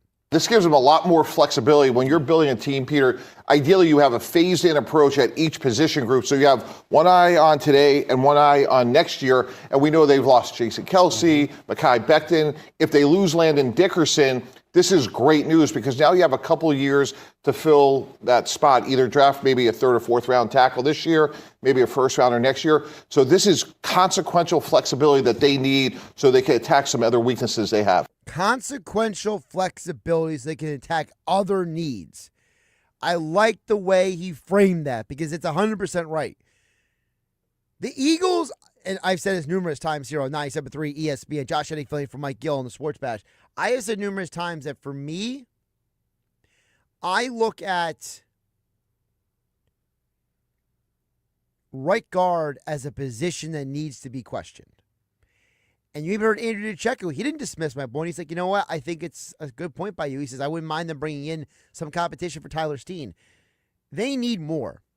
This used to be the strength of this team. And now you're going in the next year, new offense. They have never run this style of offense. I was watching Jason Kelsey do a film breakdown last night about what makes the Sean Mannion offense so different than what the Eagles have been running. And, you know, one of the things they talked about was that you have to coach the O-lineman differently. And that's part of the reason why Jeff Stoutland is no longer here. Remember, he was not fired. It was a mutual parting of the ways. They offered Stoutland the job. He said no thank you. And they had to go out and hire Chris Cooper, a guy that Mike Tannenbaum is familiar with. Both things can be true. Jeff Stoutland was great, and Chris Cooper is going to be really good. I worked with him in Miami.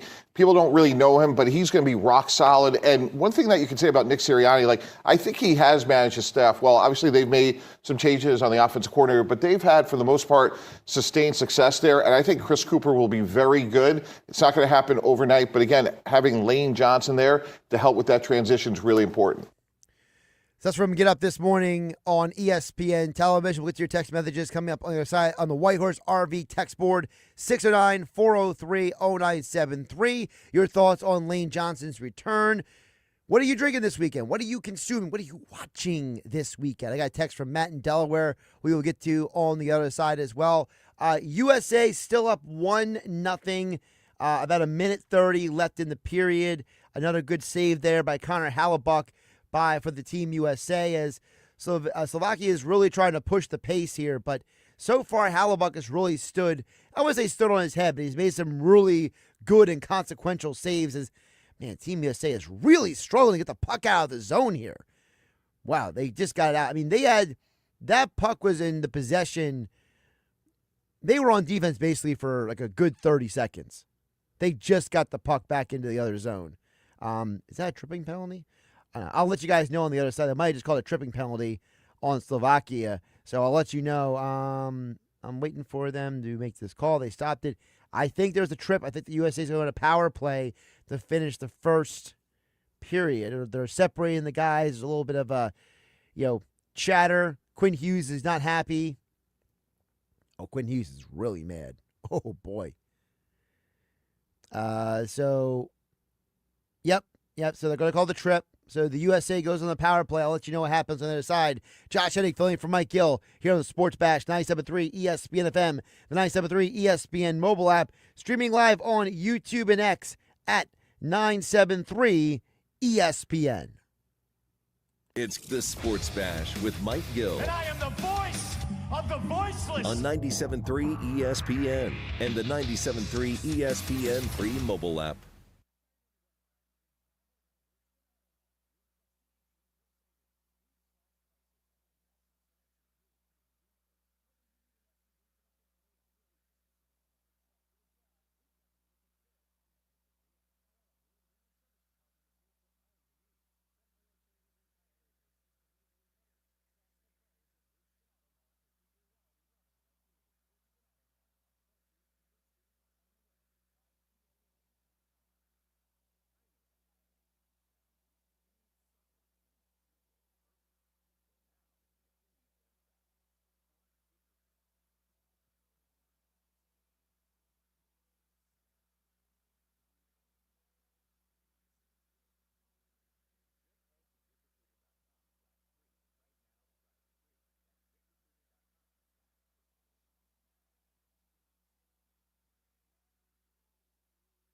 Get in the zone, AutoZone. Jeff's day is off to a slow start.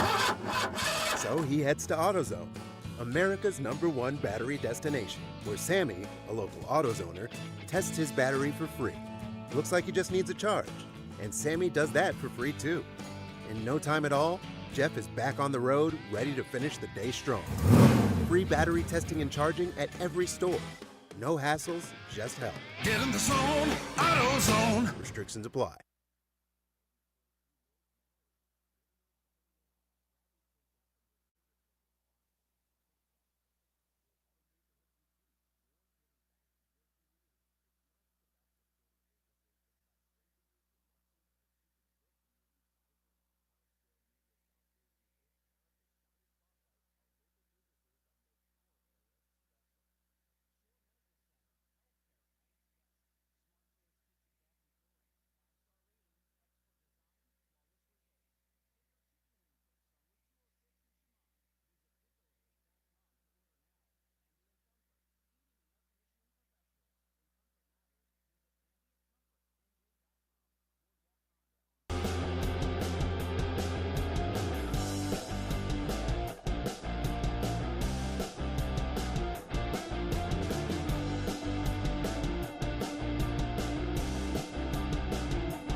It's the Sports Bash with Mike Gill. Do I have everybody's attention now? On 97.3 ESPN and the 97.3 ESPN free mobile app.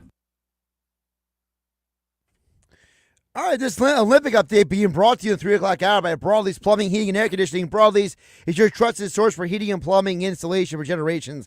Call them at 609-390-3907 or visit them online at broadleys.net. Well, the USA did not squander their opportunity. They scored very quickly on the power play. In fact, Thompson was so excited for the shot that he had passed him, he almost fell over on his face. Thompson scores, U.S. up 2-0 at the end of first intermission.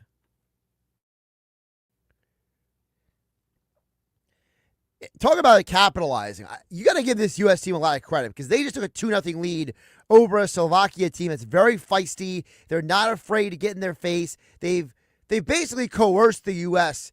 into 2 penalties already. The U.S. kept Slovakia off the board. When the U.S. got their power play, boom, immediately scored. Team USA is up 2-0 at the end of the first period. We'll keep you updated throughout the day here on the Sports Bash on 97.3 ESPN. Josh Hennig filling in for Mike Gill here on a Happy Hour Friday edition. Over on the Whitehorse RV text board, Matt in Delaware chimes in at 609-403-0973. Matt chimes in and says, Josh, going to watch a lot of NBA this weekend. The break was too long with no NHL for 2.5 weeks. It's been brutal. He says, luckily NASCAR came back last weekend to save the day. And sticking with Dogfish Head Variety Pack down here, says Matt in Delaware. Matt, I love a good variety pack. I actually get accused sometimes because if I go out places, I'm the guy who always orders like the flight. So people will be like, why don't you just figure out what you want? I'm like, I'm indecisive. I like to try things. I'd much rather try something and know if I like it or not than just drink the same thing all the time. The only thing I drink all the time is my coffee. In the morning, black with sugar. Usually collagen in there too. Sometimes pumpkin spice. No creamer. No milk. Coming up next, football at 4. Adam Caplan joins us on the Sports Bash on 97.3 ESPN. Something good to know from First Bank of Sea Isle City. We have all of today's innovative banking products just like the big banks, but we offer something they can't. A personal community focus. Let's get you started with Bill Pay. You save time when you pay your bills online. It's fast, easy, and convenient. First Bank of Sea Isle City. A community bank that delivers more for you every day. Personal service, today's technology, from the people who truly care. Learn more at firstbankseaisle.com. Member FDIC, Equal Housing Lender.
Journey down winding roads to the Piccalilli Inn, a special place in the Pines where time slows, friends meet, and the wings are legendary. Make your family tradition a part of theirs. The Piccalilli Inn, Route 206, Chemung, New Jersey. Visit piccalilli.com. Home of the Philadelphia Eagles. They've got him. It's a sack. Sixers. Oh, baby. And Flyers. He scored! 97.3 ESPN, WENJ, WENJ HD, Millville, Atlantic City, a Town Square media station serving all of South Jersey.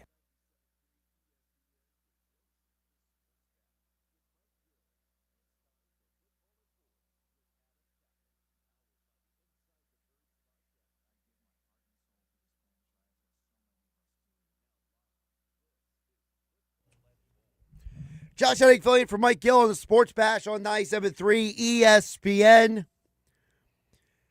Happy Hour Friday. Keep your text coming in at 609-403-0973 on the Whitehorse RV text board right now. Football at 4, powered by the Inside the Birds podcast. Adam Caplan joins us to dig into teams like the Eagles. What is the process of their roster building and the value of each position for NFL teams? Adam, welcome in. How you doing today? Josh, I hope you're well. Yeah, so Mike Gill and I, over the years, Mike would come into free agency and say, hey, how do the Eagles prioritize these signings? And I always joke with him, well, Mike, it's who they feel like it's signed. But the reality is, Josh, that it comes down to positional value and how they put together their value board. So the late, great Gil Brown, the Hall of Fame personnel man, longtime personnel man for over 30 years with the Cowboys, told me many years ago when I started my career, we were speaking in a fantasy football conference of all things, and so Gil was great. He's like, you asked me anything I want. I said, how in the world did you put these? You remember the great Cowboys teams of the 70s? Gil was the architect of those teams. I said, how did you do it? He goes, well, we came up with a value system. I said, well, can you explain that? He goes, well, I'm sure you know that quarterback's most important. I said, yeah, you guys had Roger Staubach, Danny White. I get that. But he goes, look, it's quarterback first. It's offensive left tackle second. I said, well, how did you come up with that? He goes, because you have to protect your right-handed quarterback's blind side. I said, and then you need the guy who will go up against him, the right defensive end. I said, well, how did you come up with all this? He said, it's all about the quarterback having the most value and what you have to do to protect him. And then how do you get after the quarterback? Well, you get a right defensive end to go against the offensive left tackle. And then he said cornerback was next because, Josh, it was so hard to get. And I was kind of sitting there, and I was explaining to him, I was like, wow, this is really interesting. I kept that in my mind for a number of years. And I started to see, Josh, how different teams build differently. The Eagles, every team has quarterback at their top, or they should. Sometimes you wonder when you see what they've put out there. But left tackle, I mean, look at it. When the Eagles gave up what they got to get Jason Peters, that turned out to be an unbelievable trade. Then Jordan Mailata became their next franchise left tackle. Well, he was a 7th-round pick, whereas they made a big trade. They gave up a first-round pick to Buffalo.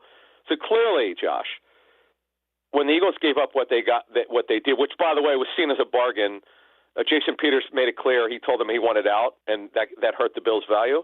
But what a great trade. That was, of many, that was one of Howie's best moves in his career. So really quick, let's hit on a little bit down the line, because we all know the quarterback is important. We understand the value around the quarterback. I want to jump the defense really quick. So, Adam, for the positional ranking, what is the gap between the defensive end, the right defensive end, and the corner? Because is it like a big gap for teams? Is it a small gap? Like, for example, if you have two comparable players, let's say, on someone's draft board. It's a great question. It comes down to the positional scarcity. So let's say that this is a really bad draft for edge, which it's not, by the way. My early word I got is it's actually going to be very good. And let's say corner is remarkable. Those DNs are going to be pushed up. The edges are going to be pushed up with the bad edge group and a great cornerback group. Now, it's much harder to find elite corners than it is to find elite pass rushers. I know it depends on the draft, but overall, when you talk to personnel people, it's really hard to find great cornerbacks. I mean, it just is. Getting a guy like Quinyon Mitchell-Wright, as the Eagles have had so far, you know, Josh, you and I have talked about this, and with Mike on Football 4 for several years. We would joke before Quinyon and Coop, the Coop's a nickel, you have to go back really in terms of two quality players like that. You got to go back to Lito Shepherd and Sheldon Brown. And Sheldon Brown was a third-round pick where Lito was a first. But you have to that shows you how many times the Eagles missed at corner. But the positional value, edge is higher than corner. Now, this one, Jeff Mosher and I have talked about this in Inside the Birds. The next position, Josh, is defensive tackle. I've come to the personnel people I'm close with around the league who've said to me that I find this hard to believe, but a couple guys I trust told me this. They would rather have a guy who could collapse the pocket from the inside than an edge rusher, because quarterbacks hate they cannot stand when they can't step up in the pocket. Like, you could avoid an outside pass rusher, but you can't really avoid a guy who comes up the middle. You're boxed in. You don't know where to go, and I understand that, and that's just why, depending on the team, that they'll take a tackle over an edge. But I think more often than not, it's edge over tackle. Colin Hill with Adam Caplan here for Football at 4, powered by the Inside the Birds podcast, InsideTheBirds.com. Give him a follow on X at Caplan NFL. The positional value board that NFL teams follow, because right after that D tackle is wide receiver and right tackle. And what's interesting about this, Adam, is we know how valuable Lane Johnson is to the Eagles. Like, it's one of the most insane things in the world. It's a unicorn in his value. But if you have a situation where a team could get an upgrade at right tackle versus upgrading wide receiver, according to the board, it says you take the receiver over the right tackle. Now, understand something. When Lane Johnson, Josh, this is where context matters. When Lane Johnson was drafted, he was drafted to replace Jason Peters. Right. In 2013. They didn't know that, A, Peters would get hurt, and B, he got hurt a lot, unfortunately, but they didn't know that Lane would do so well that Lane told him, my understanding was at the time, hey, listen, I know it's not my call, but I'd prefer to stay at right tackle, and Stoutland agreed, but he was not drafted to play right tackle. It just turned out to be he did it, and he did it elite. He'll go to the Hall of Fame someday. Now, here's what I would tell you. If you have a left-handed quarterback, the right tackle protects the blind side, and that's different. So that means you definitely take your right. If he's your franchise quarterback, like if Michael Vick, you could have made the case if Michael Vick was he was the Eagles quarterback at one point, but definitely the franchise quarterback, then having a right, let's say they didn't have Lane Johnson, drafting a right tackle over a left tackle would have more value to them. Let's bump down the list here. I'm a little surprised, Adam, because I understand linebacker and running back being low. Those are two positions that are very dependent on the coaching staff and their schemes and how the organization values them. But to have tight end as low as it is actually surprises me. Well, Josh, safety and tight end rarely go in the first round. There's a reason. You have to have a game changer. Tight ends don't typically touch the ball as much as receivers. There are some unicorns. Travis Kelce, Tony Gonzalez, and others over the years, but it's more receiver having more value because they get the ball more. It's all about involvement in the offense. So that's why tight end's down there. Now, again, that's why Kyle Pitts was seen as a unicorn. Hasn't turned out to be that way. He hasn't been as good as I think most people thought he would be. He proved last season, but he has not been nearly as good. And then safety and guard. Safety, look, Nick Amenwari, you look at it, how the heck was Nick Amenwari not a first-round safety? He didn't fit what defensive coordinators like their safety compact at 5'10 and 5'11. So I would say, well, do you think they really cared about Kyle Hamilton being as tall as he is? Amenwari should have gone in the first round. That's a bad job. Great job by John Schneider, the Seahawks GM, take him to the second. But yeah, that was bad that every team passed him on the first round. And then at guard, it's a position, first of all, where it doesn't have a lot of versatility. That's why a lot of teams will not draft a guy just as a guard. He's got to be able to play center or be a guard right tackle. It's never been a valuable position. I mean, guys like Steve Hutchinson, who's in the Hall of Fame, you rarely see that. So it's quarterback, offensive left tackle, right defensive end, corner, D tackle, receiver, right tackle, linebacker, running back. Now, linebacker, one thing before we get out of here, you don't want to tell the Ravens that I have them this low, but the Ravens are a rare breed. Most teams don't put the value in linebacker that the Ravens do. He's Adam Caplan at Caplan NFL on the X platform, Inside the Birds podcast. Like, subscribe, download, wherever you get your podcasts. And don't forget all your Eagles coverage at InsideTheBirds.com. Adam, great stuff today. Thank you. And let's follow up what Adam Caplan was saying there. Josh Hennig filling in for Mike Gill here on a Friday edition of the Sports Bash on 97.3 ESPN. We have more texts coming in for Happy Hour Friday at 609-403-0973. Don't forget, Football at 4 being brought to you by Ocean Casino Resort and the Fanatics Sportsbook, the place to be for every sports season. You know those college basketball games in March every year, those tournaments? It's the place to be. Olympic hockey, you should be there too. Baseball season coming up, why not? The Masters in April, go to Ocean. Go to Fanatics Sportsbook. Go for the win. For more information, visit theoceanac.com. So, by the way, it's still 2-0 USA over Slovakia. We got a 4-on-4 right now. Very early in the second period, though. Matthews was called for hooking. That's why it led us to the 4-on-4 here. Team USA had a chance for a power play, but Austin Matthews ruined it. Sorry, did I say that out loud? Anyway. So I want to get back to these position rankings before we get back to the text board. I see some more text coming in for Happy Hour Friday at 609-403-0973. What's interesting about these positional rankings is twofold. Number one, it's the reality that most NFL teams go off of this list in some capacity. Now, as I mentioned to Adam, some of these positions, there's a little wiggle room because some teams value linebacker or defensive tackle more than other teams. You heard Adam say some teams love to have pass rushers from the interior, so they might value the defensive tackle more than another team would. And so you might have a team that says in the overall positional value board, guard is at the bottom. Well, for a team, they might say, you know what, we actually value guard more than tight end. So tight end gets knocked down. Like you got a team like tight end is weird because some teams seem to use their tight ends all the time, like the Chicago Bears. In other teams, it's almost like an anomaly if they use their tight end, like the Denver Broncos. So I don't have a good answer for why the tight end is so low. I tried to ask Adam that, and he kind of gave the idea that teams just don't value it as much as other positions. I think it has to do with scheme. I think that certain coaches look at the tight end as a weapon in their offense. Other coaches, not so much. And also the quality of your tight end matters as well. You know, the Philadelphia Eagles have been very fortunate to have a good run of tight ends, from Chad Lewis to L.J. Smith to Brent Selleck, Zach Ertz, Dallas Goedert.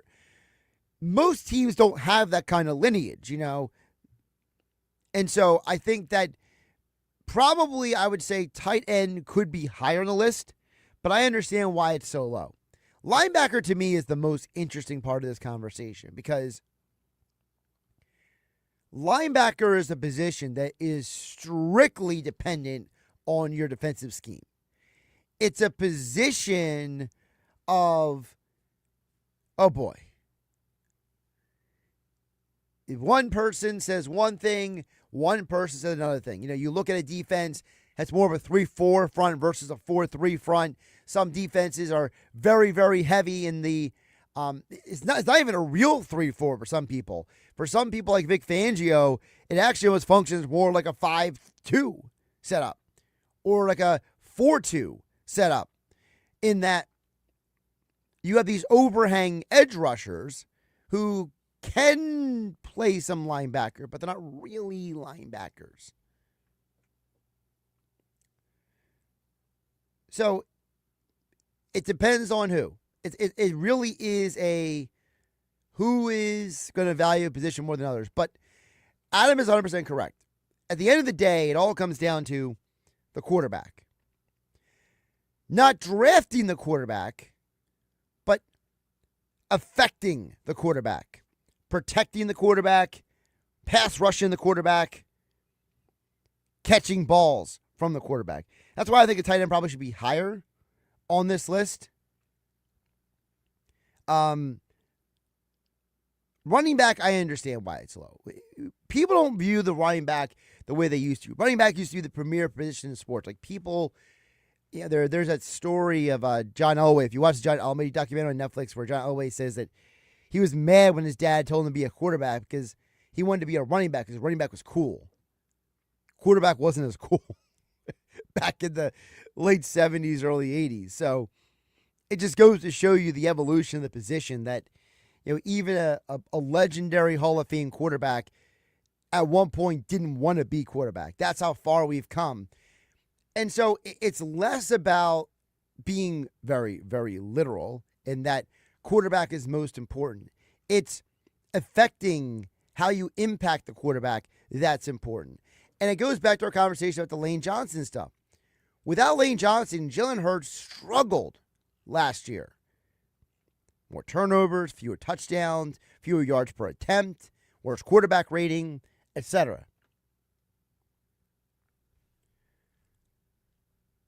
So you could argue that for every quarterback, who you put around them is just as, if not more important than anyone and anything else.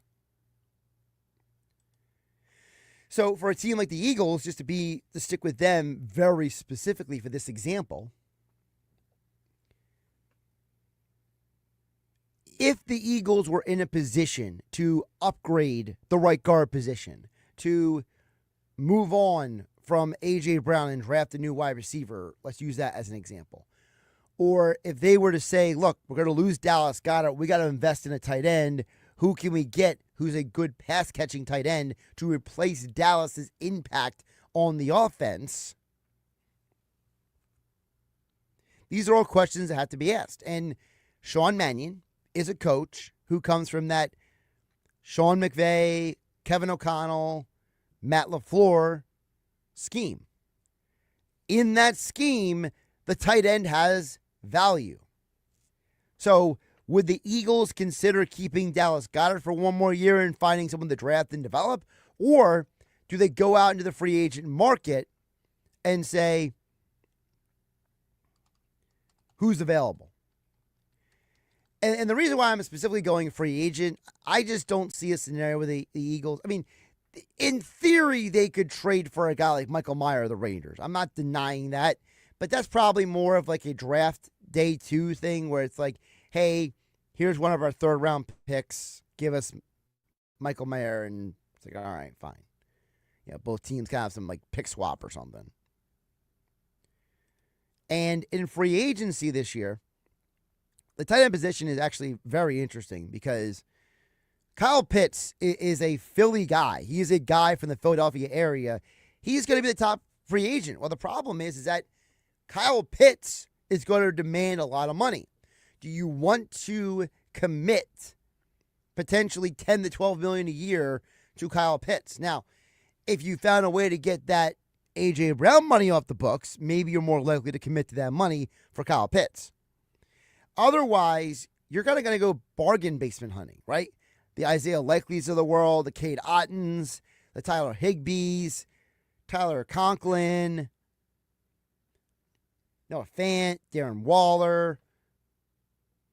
So it's not like there's a consensus like, hey, if Dallas Goedert isn't back, there's an obvious guy to go get. You are going to have to downgrade your expectations for the position, again, unless you get Kyle Pitts. So that's why for some of this stuff, the quarterback, how do we impact the quarterback? How do we help the quarterback? How do we put him in a better position to be successful?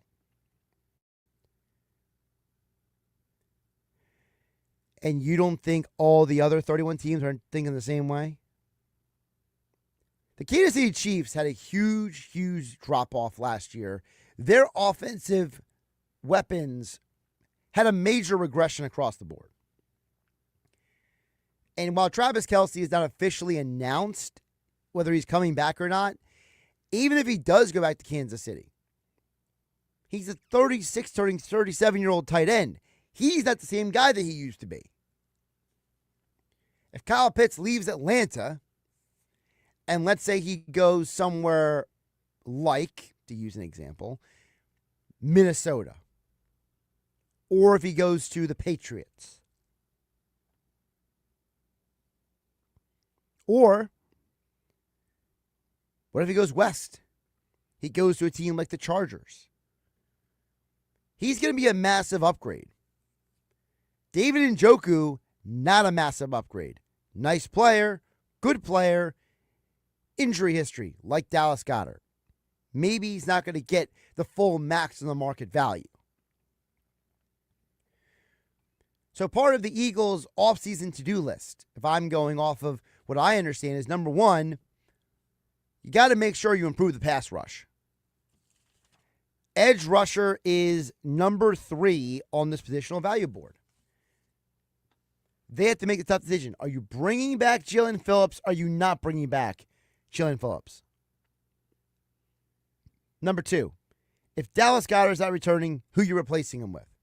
You've got to replace him with someone because this offense for the Eagles with under Sean Mannion is going to continue to have a value placed on tight end. Number 3, you got to make a decision, and a hard decision about safety. Reed Blankenship, whether you like him or not, he has been a key part of the success of this team, reaching the Super Bowl twice. If you're not replacing him, if you're not re-signing him, who are you signing to replace him? And don't tell me you're drafting somebody. You already drafted the guy. His name is Andrew Makuba. You need another veteran back there. So, to me, after edge rusher, tight end, and safety, the next question is going to be, does this team need to do something about the A.J. Brown situation, we'll call it? It's going to be an interesting offseason for Howie Roseman and the Philadelphia Eagles. Josh Hennig filling for Mike Gill here on the Sports Bash on 97.3 ESPN. The 97.3 ESPN mobile app powered by First Bank of Seattle. We're also getting your Happy Hour Friday recommendations. I'll give you my recommendations a little bit later in the hour. Texter didn't leave their name at 609-403-0973. Hey, Josh, Happy Hour Friday. Tonight I will enjoy Tito's with ginger ale and lemon. Well, that sounds lovely. I might be the only person who says that, but that's fine. Listen, I am a big ginger tea, ginger ale kind of guy. And there's many times where I have made non-alcoholic hot toddies where it's ginger tea, it's honey, and then it's like, lemon juice or a lemon specifically, and just drink it. I mean, hey, if you're telling me that the drink I'm being handed is Tito's with ginger ale and lemon, I'm on board. I'm fine with that. It's a good move. Now, Mike Gill wouldn't drink that, but I would. We got more texts coming in on the White Horse RV text board at 609-403-0973. Don't forget, still to come, Nick Earnshaw for this edition of Nick's Nuggets, coming up at 4:30. Undefeated Atlantic City boxer Justin Figueroa joining us coming up at 5 p.m. to dig more into his upcoming fight. He's been to Georgia a little bit earlier in the day. He got hung up, and the weather is kind of like delaying his travel down here, I should say, down here to Northfield. So I don't want to give away exactly what he was doing. It's his business, not everybody else's. But I know where he's coming from, and I told him not to rush, to take his time. Let me squeeze in JW in Ocean City chiming in on the text board at 609-403-0970. By the way, USA is still up 2-0. We are about halfway through the second period. USA has just started on the power play. So Slovakia getting frustrated, playing sloppy. The U.S. had the chance to capitalize here, and they almost scored. They just missed that pass over the middle. That was a good save by the Slovakia goaltender. Oh, come on. You can't run into your own guy. That's a bad job. All right, JW in Ocean City says, Josh, another factor to consider this year, the Eagles were actually going to have a fullback on the roster last year, Ben Sumrin, but he got hurt on a special teams play in the first game of the season.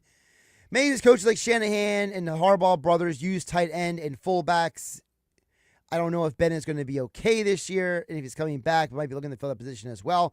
It's a very fair point. What is the Ben Van Sumeren role for the Eagles in 2026. Is it literally Ben Van Sumeren or is it somebody else? And JW is right. They did a poor job at like having a backup plan. They tried to use guys like Colin Granson and Dallas Goedert and others in that role. Cameron Latu was another guy they tried to use in that Ben Van Sumeren role, and it had mixed results because Ben Van Sumeren was trained specifically for that role, and without him, it definitely changed the offense. So you have to wonder, do they try to do that again? Is Ben Van Sumeren the guy? Is there somebody else replacing him? It's a good point there by JW in Ocean City. All right, I'll keep you guys updated on the Olympic hockey game here on the Sports Bash on 97.3 ESPN. USA still on the power play. We'll hang here for just a moment to see if the USA scores. There's only 15 seconds left on the power play here. They've been taking some chances, but definitely not as efficient as the previous power plays. That puck gets cleared out of the zone. So the USA, we will run out of time on the power play as we are back to full strength in the Olympics. And again, this is the semifinals. If the USA wins today, they will reach the gold medal game on Sunday, which is also the 46-year anniversary this Sunday of the Miracle on Ice. More Sports Bash coming up. Josh Hennig filling for Mike Gill. 97.3 ESPN FM, the 97.3 ESPN mobile app powered by First Bank of Seattle City, streaming live on YouTube and X at 973 ESPN. You're listening to the Sports Bash with Mike Gill. And if you're not down with that, we got 2 words for you. On 97.3 ESPN and the 97.3 ESPN free mobile app.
We have the perfect solution for sitting in traffic. You come with me.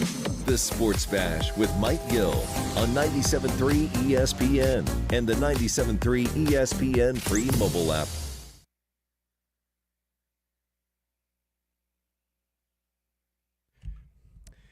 .433 here on the Sports Bash. Josh Hennig filling in for Mike Gill, 97.3 ESPN FM.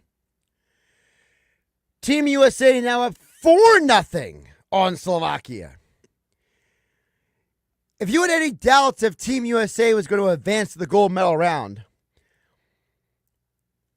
barring a epic collapse, and it's really Slovakia shooting themselves in the foot and Team USA just taking full advantage of the situation. 4-0 Team USA, and that might be another penalty by Slovakia right there. I mean, this thing's getting nuts.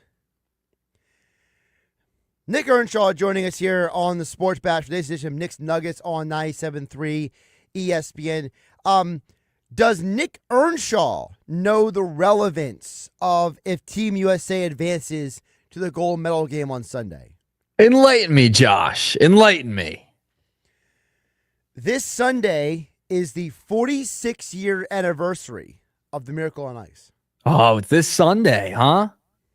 How about that? We, in the locker room, we just had one of the famous players. Billy Schwein didn't know that. I had to tell Billy that today. Wow, he didn't even know the Schweiner? Billy's too busy the being hockey Billy. guy. Just saying. I knew it. He didn't. Look at that. 4-0 right now, huh? Another penalty?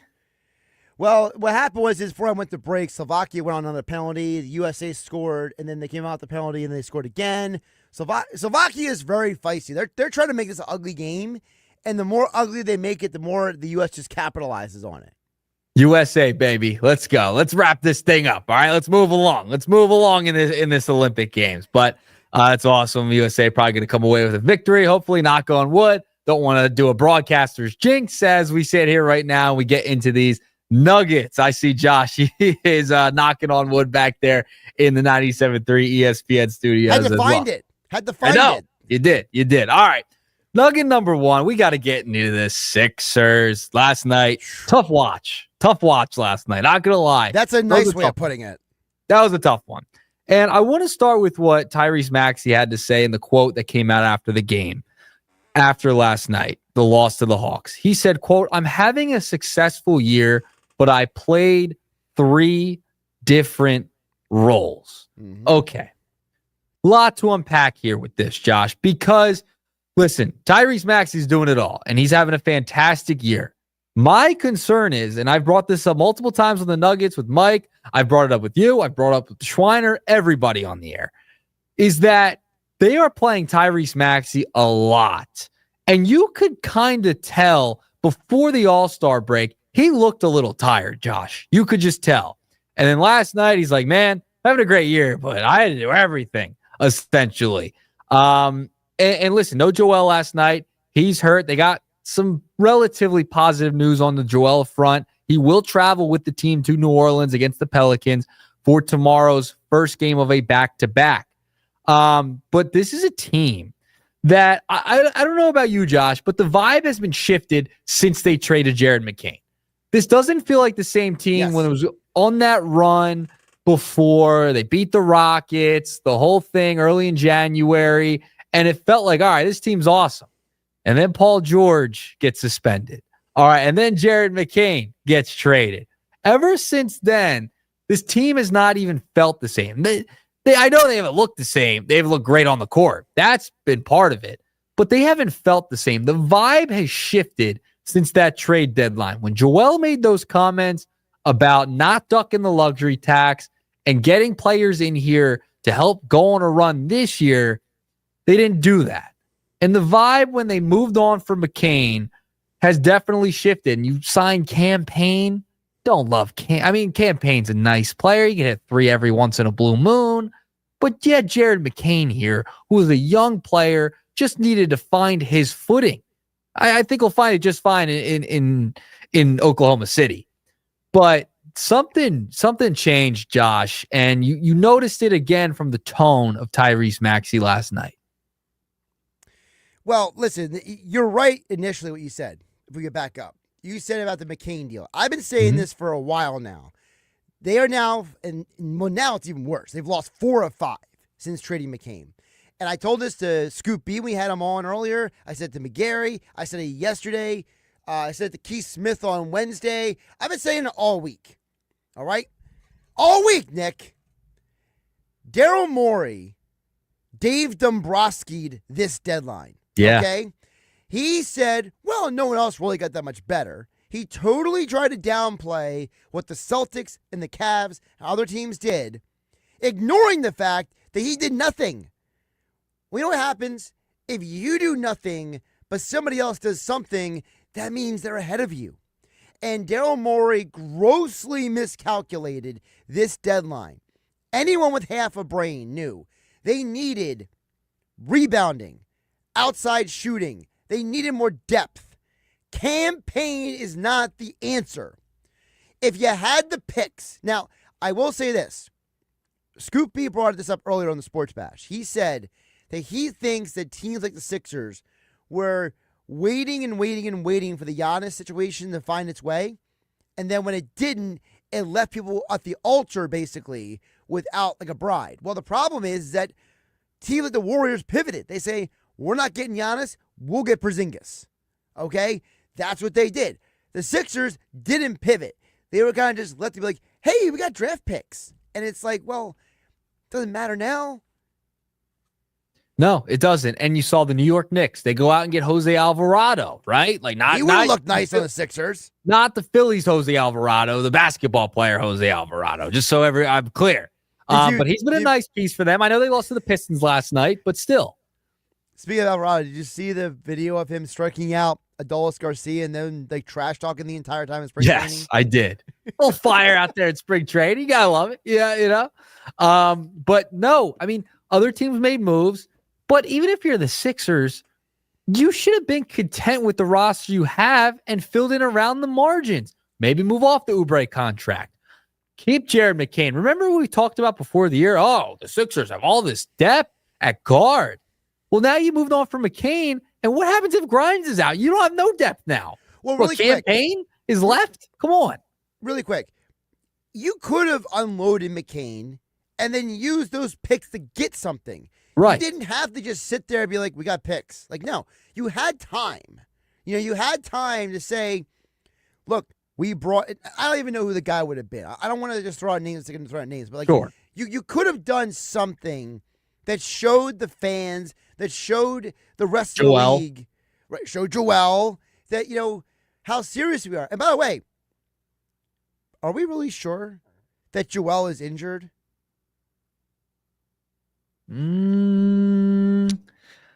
I would say there's probably something there. There's got to be something there. I'm just putting it out there. You know, is there maybe a silent protest going on here? I get it. Listen, we've dealt with this for how many years now? He's in and out of the lineup, something flared up, blah, blah, blah. We've dealt with it for years. I'm not going to say that he's not hurt. There's got to be something, whether it's his shin or not.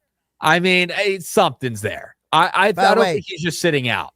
By the way, and honestly, I don't mind if he's just sitting out. To be honest, I want the guy healthy for the postseason. Thank God. Partly if you look at it, the Paul George thing could relatively be a positive by the time the season ends. You get to the postseason. The guy didn't have an opportunity to really get hurt. You know, he really didn't. He couldn't get hurt. He would have to do something in practice to get hurt, and then you just go, well, chalk it. I mean, just chalk it at that point. If he's getting hurt in practice again, then just chalk it at that point. So, I mean, maybe it could be a blessing in disguise. But when those two are not on the floor, Joel or Paul George, they have no shot. They're not good enough. They just aren't. And they refuse to do anything at the deadline. I think it's a very good comp by you saying that Morey Dombrowski'd this deadline. He definitely did.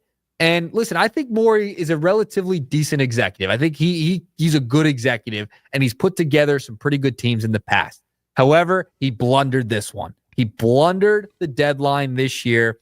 And they have a real shot. If they're, like we've said all year, when those two guys, George and Embiid, are on the floor and they have that starting lineup of Maxey, Edgecombe, PG, Embiid, etc., Barlow, whoever you want to stick in that last spot, they are as competitive as anybody in the league. That is for damn sure. So the fact they could not add around the margins and they were so worried about ducking the tax, it's not, that goes up to the top of ownership, not just on Morey. Yeah. By the way, be careful how you say the word shin. Okay, it's a bit of a slippery slope. Okay. I know it's a close one. Yeah, you changed one letter out. I understand. I said shin. For those out there, if you couldn't hear it correctly, shin. I mean, it's a shin injury. I'll keep saying it over and over and over again. All right, what's nugget number 2? All right, nugget number 2. I want to talk about the Birds, and I know we have some audio from earlier today. And Damian Woody talked about Lane Johnson, okay, and what he means to this roster. I know we all know he's important, but take a listen about the stabilization of Lane Johnson, what it means to this team, and take a listen to what Damian said. Force multiplier, he really is, and the stats bear that out. When he's not in there, it makes a huge difference because they really weren't able to capture the line of scrimmage. And we know that Jeff Stoutland, arguably the best offensive line coach in the National Football League, is moving on. So when you having that type of change, you need guys that, like Bart talked about, that veteran leadership guys who are really good players to help stabilize not only the unit, but that locker room. And so him coming back and committing for another season, I think that's big news for Philadelphia. All right. A few things there. One, more importantly, is he brings up the loss of Jeff Stoutland. Okay. He is no longer on this coaching staff. You need a guy like Lane in that locker room, especially with the young guys on the offensive line. Okay. The Cam Jurgens of the world, the Landon Dickersons of the world, those guys coming off injuries, Mailata. You need a guy like Lane Johnson who has carried the torch for how many years now to stabilize everything. New offensive line coach, coming in. You want a guy like Lane there to kind of be the bridge for the next gen of offensive linemen for the Eagles, because you know that Howie's going to go out and draft this year. You know they're going to draft a bunch of offensive linemen over the next couple of years. You know it's going to happen just because Lane's getting ready. It's coming towards the end. All right. And, you have the injuries to Dickerson. He's had injuries throughout his entire career. They knew that when they picked him, going back to Alabama. Cam Jurgens, going down and getting stem cell treatments in other countries. So you would think over the next couple of years, they're going to draft some linemen, and you want that stabilizing force, that veteran guy who's been there, done that, won Super Bowls to kind of help bridge that next generation. By the way, 5-0 Team USA now. Oh, another one. Gotta light the lamp. Light the lamp. Oh, Jack. Jeez. Before it was Quinn, now it's Jack. Love it. Love it. I think Quinn's still trying to fight half the Slovakian nation at this point. But I'm sure he is. I'm sure he is. Sorry. So is Jack Hughes has scored and Jack Eichel have scored in this game? This is getting ridiculous. Jack and Jack. Not Jack and Jill. Nope, no Jack and Jill. J&J, though. Really quick. So back to what you were saying about the offensive line. I documented this earlier, Nick, about how people forget that Jalen Hurts struggled when Lane Johnson was gone for the final 6 games of the season. He went from a 67% completion percentage to a 61%. Yep. He went from a 102 quarterback rating to an 86. He had 1 interception in the first 10 games of the year. No, Lane Johnson, he has 5.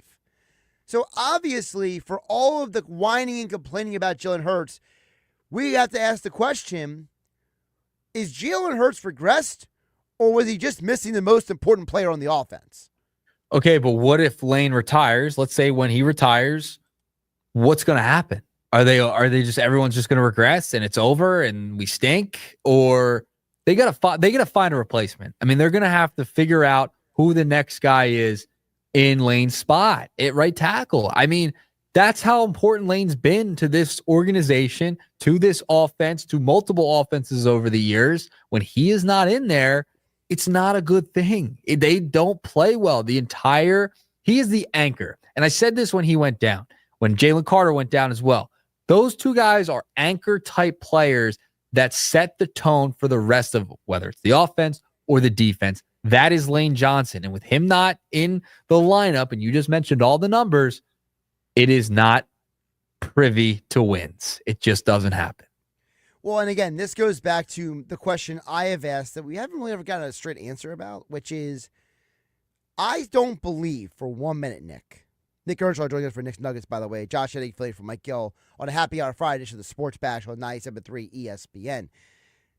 I don't believe for 1 minute that Matt Pryor, Brett Toth, and these guys were on this team because they just happen to be the available guys.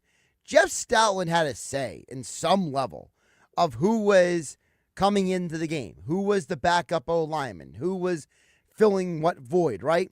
So I don't believe for 1 minute that it's all on Howie Roseman or Nick Earnshaw, Nick Sirianni. You can put it on me if you want. I'll take the blame. It's fine. That's fine. Yeah, it's all your fault. No, seriously, so I do think that you have to wonder, maybe a new set of eyes with this Chris Cooper guy, right? Mm-hmm. Maybe Chris Cooper is going to be the guy who is going to give you the evaluation or assessment to help get you the next Lane Johnson, maybe in the draft. Yeah, and you know what's funny? This is me being annoying. He spells Cooper weird. I mean, can we just be honest? I mean, it's C. He spells it Cooper. I mean, come on. It should be Cooper. I've never seen Cooper spelled this way. It's fascinating to me. But I digress. Yes, I do agree with you. You need that bridge with all the new voices coming in the offensive side of things. Lane being that stabilizing force on and off the field. Yes, I thought Damian made a tremendous point with that. You got any more nuggets for us? I did have that Cooper one, but I do have one more before I get out of here. It's funny. It's funny that you see Bryce starting to do interviews and all this stuff, right? All of a sudden he does a couple interviews, he meets with the media. Perfect time to drop a shoe. It's just funny how it's all. So he comes out with a Harper 10 Madhouse. It is inspired by Bryce's love for spending time at the Jersey Shore during the offseason early on in his career. The Harper 10 Madhouse blends the energy of a Jersey Shore summer, the bright lights and playful chaos of a boardwalk funhouse. So these are his new shoes, cleats. I don't know. They're purple, they're pink, they're green. They are ridiculous. But they had a Jersey Shore ode to them, so I figured I'd drop that one last nugget. All right, hold on. Let me try to get this on the screen because I'm seeing this for the first time myself. John Clark tweeted out a photo if you need help there. Well, he's the first one I saw when I did the search. So for whatever that's worth, right? All right, so let me see here. Look at you doing some on-the-fly producing. Listen, dude, the whole day has been on the fly. I mean, I've been in this studio by myself all week, man. Like I've gotten no help except for you. I hear you all week. You're the only person who helped me all week with anything. I mean, it's a lot of purple. A lot. I'm not a big purple person. I guess the green on the bottom is for the fanatic. I don't know. Sure. Who would wear those? I mean, seriously. No. I'm out on these ones. That's not for me. No. If the color scheme was different, I'd be way more interested. If you're watching on the YouTube or the X platform, we have the picture up of the shoe. I mean, it reminds me of is that for like Double Dare on like Nickelodeon? Like what? I know. It's what it looks like. It looks like a cartoon. Fascinating. Yeah, but it was funny. He's doing all this. He's in the press a lot. Boom, drop a shoe. How about that? So I think these are supposed to be cleats. I'm looking at the bottom of the edge. Yeah. Yeah, I'm out on this. He's done turf shoes in the past too, like turf cleats for baseball players. Like I actually like the structure of it. Like I love it looks like it's a very stable and a very breathable sneak. But how ridiculous is this though? But the color scheme is just such a no. Out. There you go. I am out on this color scheme. There you go. My final nugget there, Josh. And by the way, how does that color scheme have anything to do with the Shore? Like, are we going to see him opening day? Maybe opening day? I don't know. I mean, what makes Bryce Harper think Jersey Shore? Purple, green, pink, green. Like, what is it about the Shore? Like, if it was like yellow, you know what I mean? Yellow or red or like a bright sea blue. Purple? That shoe did not scream Jersey Shore to me. That screamed his kids like those colors. That's what it screamed. Yes. All right. There you go, Josh. There are the Nuggets. All right. Nick Earnshsaw back tomorrow with Billy Schwein, The Locker Room, here on 97.3 ESPN. Nick, thanks for all your help this week. No By the way, problem. don't forget, I will not see you tomorrow. There's no hanging with Hennig tomorrow. No So hanging with Hennig. I'm sure Billy Schwein will be happy about that. I'll let him know. Josh Hennig filling in for Mike Gill. 97.3 ESPN FM, the 97.3 ESPN mobile app powered by First Bank, a Sea Isle. 5 o'clock hour, still to come. Happy Hour Friday on the Sports Bash.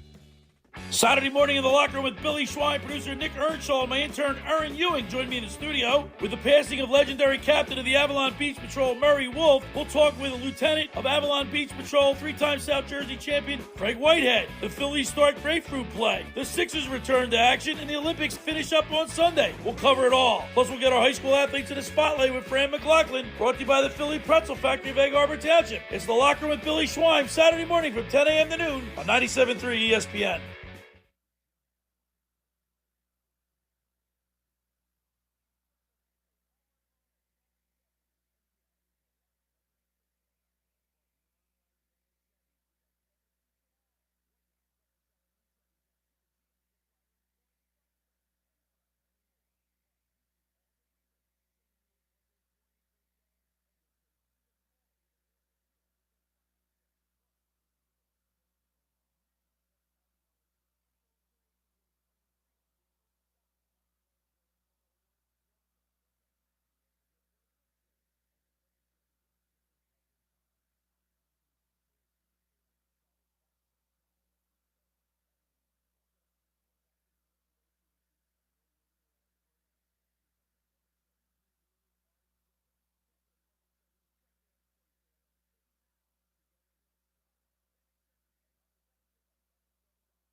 Get ready to laugh as Tim Dillon, the comedy sensation and podcaster, performs live at Ocean Casino Resort's Ovation Hall on Friday, June 19th. Known for his chart-topping comedy podcast, The Tim Dillon Show, this show promises to be a night of nonstop laughter. Buy your tickets right now at theoceanac.com. Don't miss Tim Dillon at Ocean Casino Resort on Friday, June 19th. Must be 21 or older to wager or consume alcohol. Gambling problem? Call 1-800-GAMBLER.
Bradley's Plumbing, Heating, and Air Conditioning.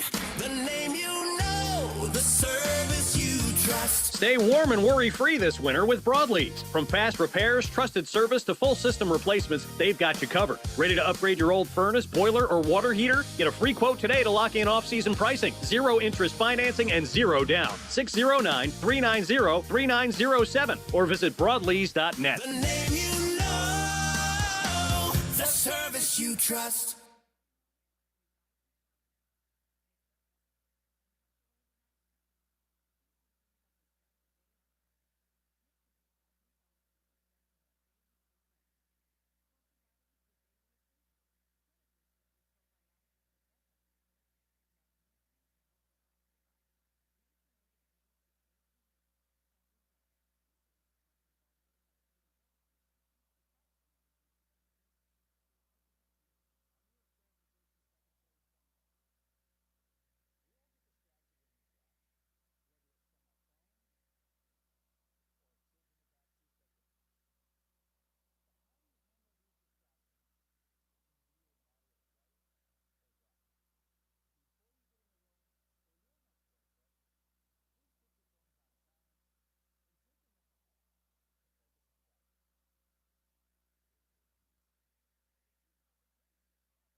Home of the Sports Bash with Mike Gill, 97.3 ESPN, WENJ, WENJ HD, Millville, Atlantic City.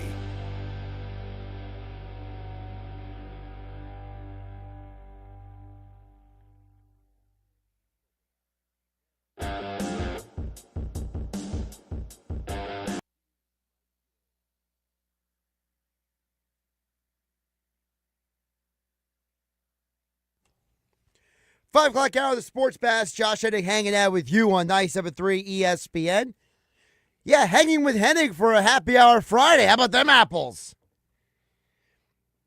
Yes, it is true, though, by the way. There will be no hanging with Hennig tomorrow. I'm taking a day to get things done. I'm not taking a personal day to do nothing. Just filling in for Mike Gill for 2 weeks. Mike Gill and I talked about it before he left, and we both agreed, might be a nice idea to give me a breather.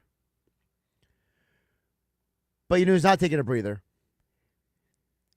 That's his Team USA. They're 5-0. 5-0. Goals by Jack Hughes and Jack Eichel in the second period. And of course, it's all leading up to the gold medal game on Sunday. If you want to get on the action for the gold medal game on Sunday, check out my friends over at Caesars Sportsbook, the only sportsbook app with Caesars rewards. Download the Caesars Sportsbook app now and build this perfect same-game parlay. Bet on the game live or try their quick pick parlays that are pre-built just for you. Bet like a Caesar and earn perks on every game, like hotel stays, bonus bets, game tickets, and more. Download the app, use my promo code radio250BM, and get your first bet matched as a bonus bet up to $250, whether you win or lose.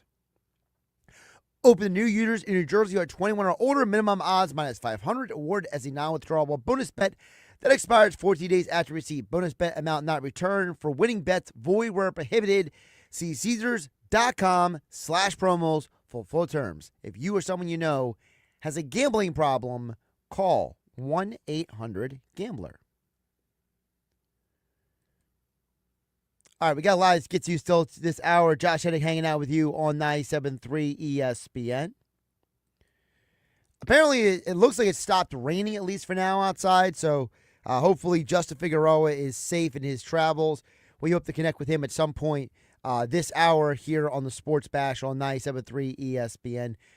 You got to love crazy weather days and how they impact everybody's lives. You got to love it. I obviously said that completely in jest. But, you know, it is crazy how, and I love the text coming in at 609-403-0973 on the Whitehorse RV text board. You know, it's one of those funny situations where you don't realize how messy the roads are until you actually get, like, this morning I left my house, right? For those who don't know, I have a much longer drive than Mike Gill. Like, Mike Gill lives like 5 minutes from the radio station. I'm more like 40 minutes, 45 minutes from the radio station. So, you know, typically you try to leave the house. Well, okay, not you, me. I, Josh Hennig, try to leave the house with the understanding that it's probably going to take me about 45 minutes to get to work, right?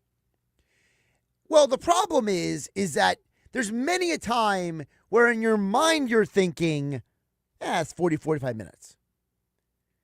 And then you get on the road and you realize there's road construction here. There's localized, like the amount of flooding due to the surplus of rain from last night through this morning was absolutely wild getting to work today. And then you had the people who like lose their mind. Like they don't know what to do. They freeze up and they're like, what do I do? There's water on the road. It's like, drive around it. So then you're sitting there on a road like, you know, Petersburg-Tuckahoe Road, and you're sitting there waiting for somebody to make a decision because you can't drive around them. I will give you guys a U.S. Olympic update in just a moment here on the Sports Bash. Josh Hennig filling in for Mike Gill on 97.3 ESPN. But for right now, I got to complain about traffic and weather, right? So we already know that it was going to be the melt-ageddon going on because of all the rain and how it was just so humid last night. So you knew that there was going to be some flooding. Like, you know, around where I live, there are areas that always flood a little bit, no matter what. I don't live anywhere near a body of water. You just knew that between the ice melting and the surplus of rain, there was going to be some areas. But then when you get to the main roads, right, you get to the areas where the rest of the world has to travel. And then you're like, oh man, these people have no idea where they're going. They have no idea what they're doing. And then they stop. They just hit the brakes. And then you got to slow down in a way that's not going to have you hit them. And again, I'm not projecting on anybody, but I always do wonder with some of these situations on the road, how many of these people are with their phone in their hand, One phone in hand, one hand driving. And just because you can't see them doesn't mean it's not like, tucked away, on their laps. So they're kind of doing like the left hand on the top of the wheel. And so that it like the arm blocks the phone. Because I've seen that before. I've looked over to somebody next to me and I see them, the arm is up. So you can't see through the window, but you obviously see their head tilted down. So then it's like, all right, are these people slamming on the brake because it was deeper water than they expected, or because they were on their phone writing an email on a Friday morning? Then you have the other issue when it comes to out and about. And this all brings us back to Justin Figueroa, who will be joining us a little bit later this hour on the Sports Bash on 97.3 ESPN. The other side of the coin, which is if you survive the weather and you survive the idiots in traffic, then you got your random situations. I'm driving through EHT last night, and there's like this whole thing going on with Verizon trucks and electric trucks. So is there road work going on? You got to deal with that stuff. The more I talk, the more I realize I'm glad it's Friday. Josh Hennig filling in for Mike Gill on the Sports Bash on 97.3 ESPN. We will get to the White Horse RV text board in just a bit at 609-403-0973. The USA leads 5-0 still over Slovakia. Slovakia's benched their goaltender for whatever that's worth. I'm not sure what benching the goaltender at this point in the game is going to do. But sure, why not? Latest report also is that Tage Thompson, who scored earlier in the game, he is not on the bench to start the third. There's speculation that after... So apparently he was seen walking through the corridors with no skates on. No word yet on why exactly he's done. It's just that he's done for the game. Hopefully it's just precautionary. Hopefully it's not something overly serious, right? By the way, whoever at Crossing Broad just stole my idea. I want $1. I literally see the headline here. It says, Bryce Harper's new spikes look like something out of a 1990s Nickelodeon show. Yeah, it's called Double Dare. I literally just said that. What was it? 10 minutes ago on 97.3 ESPN. Ay. All right, let's get to the text board. I got so many thoughts running through my head right now I want to hit on, but we got to get to you guys on the text board at 609-403-0973. Jeff from Ocean City says, sorry, my prediction was 4-2, not 5-0. Hey, man, you only need one more goal and you hit your bet, Jeff in Ocean City. I'm not going to begrudge you for that. The U.S. scores one more goal here. You are golden. I don't mean golden goal like scoring. I mean golden like it'll be good to go.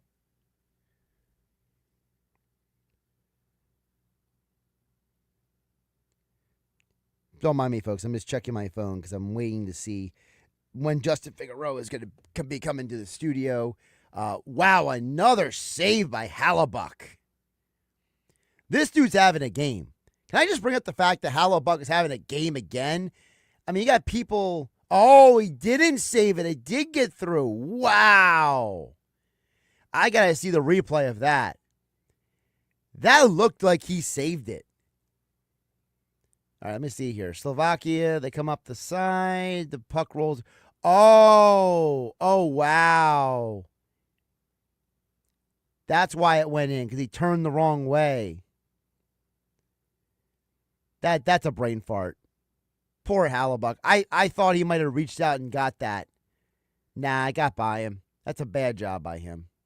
Slovakia scored. They don't care. Jeff hit us over. Good job, Jeff in Ocean City. More text coming in at 609-403-0973 on the White Horse RV text board. White Horse RV Centers in Williamstown and Galloway. Your RV adventure starts here at White Horse RV. Driving on South Jersey right now is an adventure. You do that adventure at White Horse RV. Steve in Ventnor chimes in and says, why not sunsets on Harper's cleats? Yeah, I don't know what the deal is with the purple and the pink and then the green. I think the green on the bottom has probably to do something with the Fanatic, but I don't know what the purple and the pink is about. Again, it goes back to Double Dare for me on Nickelodeon. Steve from Ventnor also chimes in and says, he says, I think the Eagles need to sign a cornerback, trade for a defensive end. Well, the only problem with the trading for the defensive end is there's really only one defensive end on the market who's tradable. And so, unless you're getting Max Crosby, I think you got to go free agency with this. To me, it sounds... If I'm the Eagles, I do not run the Eagles, but if I did run the Eagles, let's preface it that way, okay? I would very, very heavily consider signing not just to bring back I just forgot his name. Oh, Jalen Phillips. I would not just sign back Jalen Phillips, but I would also turn around and try to maybe get one of those not as big a name edge rushers, you know, your Chase-ons or someone like that, where now you're just adding bodies who have experience and you're not just adding random dudes like you did. Like last year, they were just adding people for the sake of adding people because they just needed people, right? You know, remember they signed what's-his-face like after the Cowboys game, and we were like, they're just adding another person and adding another person. You know, they signed Okongwu at one point. They signed Ojolari at one point. Like they were just adding people throughout the year, and I would like to see them not do that. I would like to see them actually go out there and get like a bona fide guy on the free agent market. Who is the guy they signed last year? It's going to drive me nuts. Let me look it up real quick. I see his face because I remember when he signed, it was like 24 hours after the Eagles beat the Cowboys. And it was like, we were, okay. I and most people were excited. I don't want to speak for anybody. Because it was like, wow, they actually signed like a bona fide pass, Zadarius Smith. I remember when they signed Zadarius Smith, that was like exciting. You were like, they finally added like a legitimate edge rusher. This is cool. And then he retires, and then Brandon Graham comes back, and they trade with Jalen Phillips. And maybe that was the moment we all should have known that the season was going sideways, when you realized that you were just adding random people at that point. More text coming in on the White Horse RV text board at 609-403-0970. Phil in Bradenton says, Josh, you mentioned yesterday Hurts got priored against the Rams. I like that, got priored.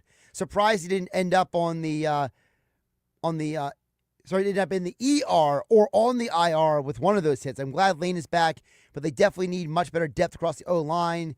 Glad the talking heads think the new O-line coach is good. I'm surprised as the Vikings line wasn't so good, Phil and Brigantine. Well, Phil, I will say, and I have no reason to defend him, but Chris Cooper, a couple things. One, the Vikings O-line has been more injured than the Eagles in recent years.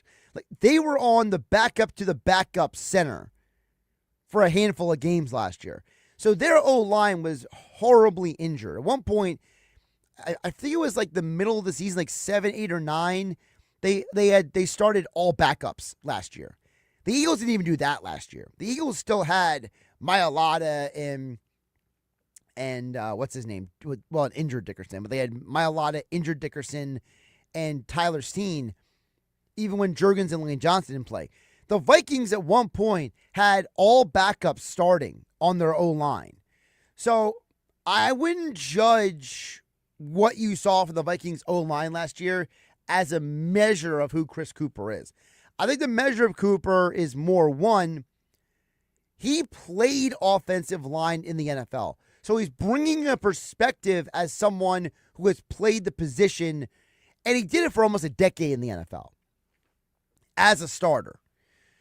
The second thing with Cooper is when people speak highly of somebody and they have nothing to gain from speaking highly of someone.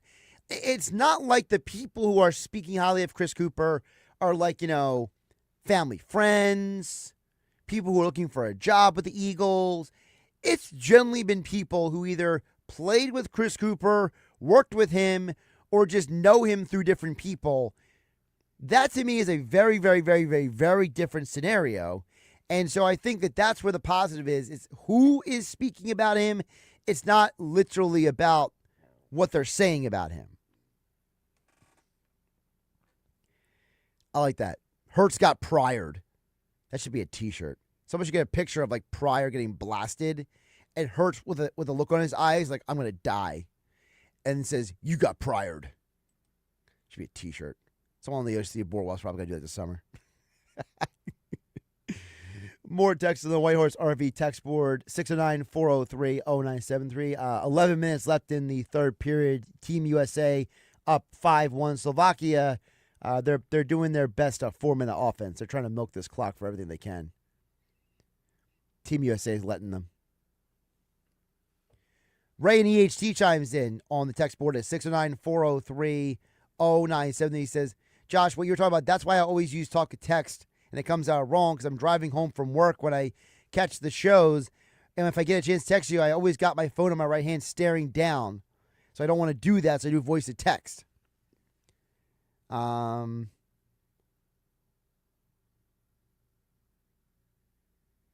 Yeah, I get your point, Ray.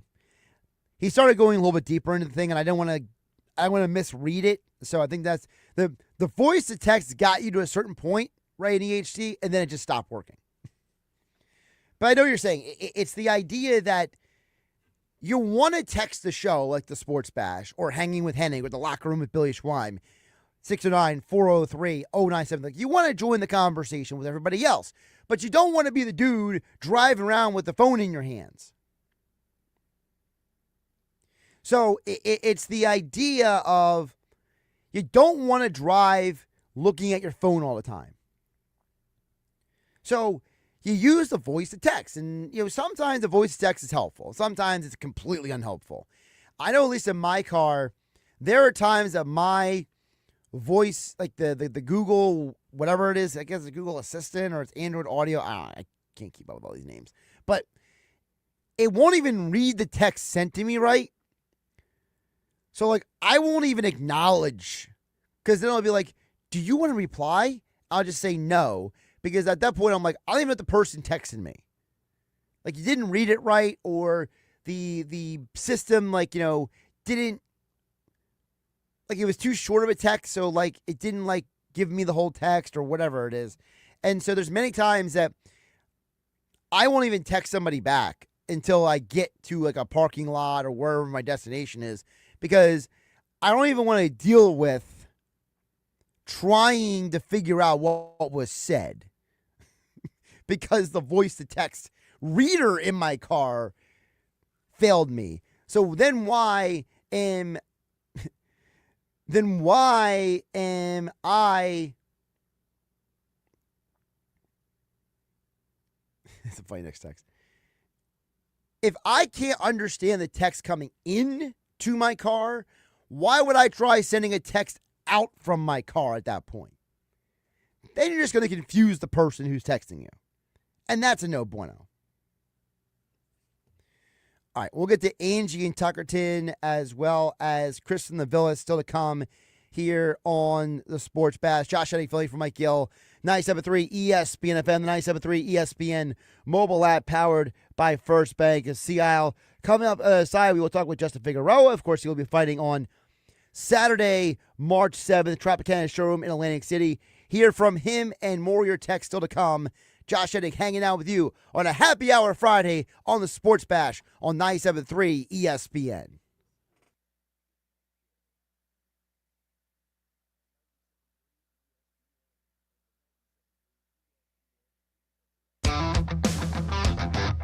Go to get your game on at the Fanatics Sportsbook in the Gallery at Ocean Casino Resort. Cheers your favorite drinks while cheering on your favorite team. Go for the sports scene and go for the endless screens. Go where fans become fanatics at the Fanatics Sportsbook in the gallery. Go to Ocean Casino Resort. Go for the win. For more information, visit theoceanac.com. Must be 21 or older to wager or consume alcohol. Gambling problem? Call 1-800-GAMBLER.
This is the Town Square, New Jersey Info and Weather Network. Progressive Insurance presents the Sports Flash on 97.3 ESPN. The Phillies will begin their Grapefruit League schedule on Saturday. They'll take on the Toronto Blue Jays in Dunedin. Philadelphia coming off a 96-win season. Lost to the Dodgers in the NLDS. They lost Ranger Suarez in free agency as well as outfielder Harrison Bader, but they did re-sign both Kyle Schwarber and JT Realmuto. The Sixers are back in action Saturday on the road to face New Orleans. It begins a 3-game trip. Thursday night, Philadelphia returned from the All-Star break, losing at home to Atlanta 117-107. Tyrese Maxey, 28 points, and VJ Edgecombe added 20. Philadelphia's lost 3 straight, now 6th in the Eastern Conference standings. Winter Olympics in Milan, the United States women's hockey team took home gold medal, beating Canada 2-1 in overtime. Speed skater Jordan Stoltz won silver in the 1500-meter, his 3rd medal of the Games, and Alyssa Liu took home gold for the United States in women's figure skating. The Sports Update brought to you by Progressive. Bundle auto and home, renters, or condo and save with Progressive. I'm Tony Desiri, and that's your Sports Flash on 97.3 ESPN.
From the Town Square, New Jersey Info and Weather Network, I'm Chief Meteorologist Dan Zarrow. A winter storm watch has been issued for Sunday into Monday. Our forecast definitely trending snowier. I'm thinking 6 to 12 plus inches of snow for South Jersey, and let's not sleep on 50-mile-an-hour wind gusts and at least some coastal flooding there too.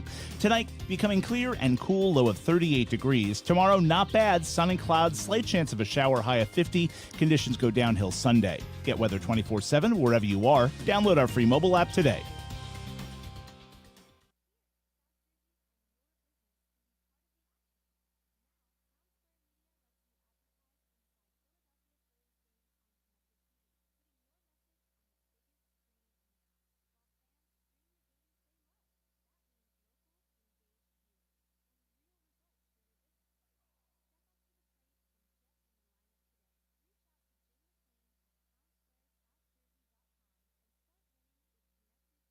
It's the Sports Bash with Mike Gill. Keeping the fans entertained and happy. On 97.3 ESPN and the 97.3 ESPN free mobile app.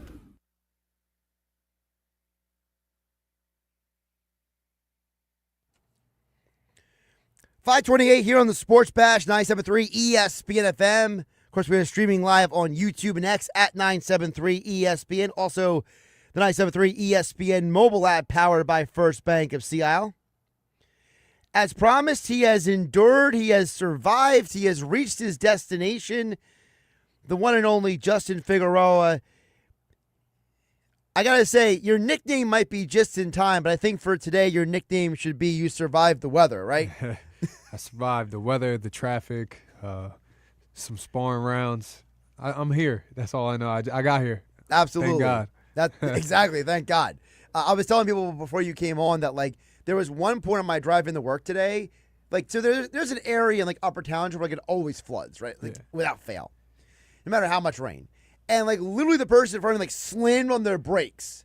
Because, like, they didn't realize it. Yeah. And I was just saying to somebody, like, they were probably the person who's, like, driving with their one hand, the phone on the other hand like this. Yeah, like, scrolling. Like hiding it under their arm so no one Yeah. can see that they're scrolling. Yeah. It's probably one of those. Maybe. That's how accidents happen. Exactly. But we're glad you're here. We're glad you're safe. And, of course, Justin Figueroa, if those who don't know, 16-0. Justin 14. Figueroa, 14-0. 14-0, 11 knockouts. Hold on. Let's fix that. I've seen some places say 16. You're saying 14. Yes. What's the discrepancy then? I'm not so sure. Maybe just so much information going on with all the promotion that we have going on. But my actual record is 14 wins, 0 losses, 11 knockouts. And I would like to add another win and another knockout March 7th at the Tropicana on Boxing Insider Promotions. All right, let me write this down here so I don't forget it. Change my script later. But seriously, you know, Justin Figueroa, you were undefeated. Yeah. You won an NABF belt last year. Yeah. So you're working your way up. And I feel like, you know, one of the things that we should touch on is when you and I first started talking a couple of years ago, you know, one of the things you talked about, because that was when you were just reaching 10-0. Right. And so now, for you, what has been the biggest difference between when you were like just getting to 10-0? Because at that point, you were like, that was like your goal. Like you were like, I really want to get to 10-0. I really want to kind of like that's like my next milestone. Yeah. So now for you, what has been the evolution of the goals from that point back in 2024 to where you are now? Yeah. Well, to get to like 10-0. Like I was saying before, that's when I was saying, all right, this is when it's real. When you get to 10-0, a lot of guys in the beginning of their career could be 1, 2, 3, 4, 5-0, but once you get double-digit wins, then it's serious. You're the real deal for the most part. Now that I'm at 14 wins and I showed that I'm the real deal. The record speaks for itself. But now I'm in the real deal. Everything is so competitive for me now between the competition. I got a tough opponent coming up March 7th. He's 11-2. I believe he might be a Mexican guy, but if not, he fights like a Mexican. Very tough. But even my sparring, all the way down to my sparring, I'm sparring former world champions. I'm sparring with champions. I'm sparring with guys who are 14, 15-0, just like me. Sparring with guys who've had 300 amateur fights. So I'm in the midst of the realest it can be right now. On my way knocking to the world-class level. Talk about that for a moment. Justin Figueroa joining us here on the Sports Bash here on 97.3 ESPN. You just mentioned the fact of who you're sparring with. Yeah. Touch on for a minute to explain to people the relevance of that for someone in your position.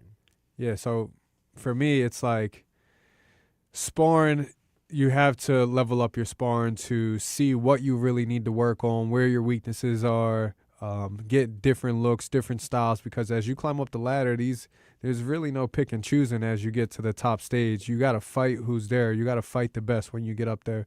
And that's my goal. I want to become one of those top guys, and I want to fight those top guys and put on top performances and top shows for people who love boxing and who tune into boxing. I want to be one of those guys,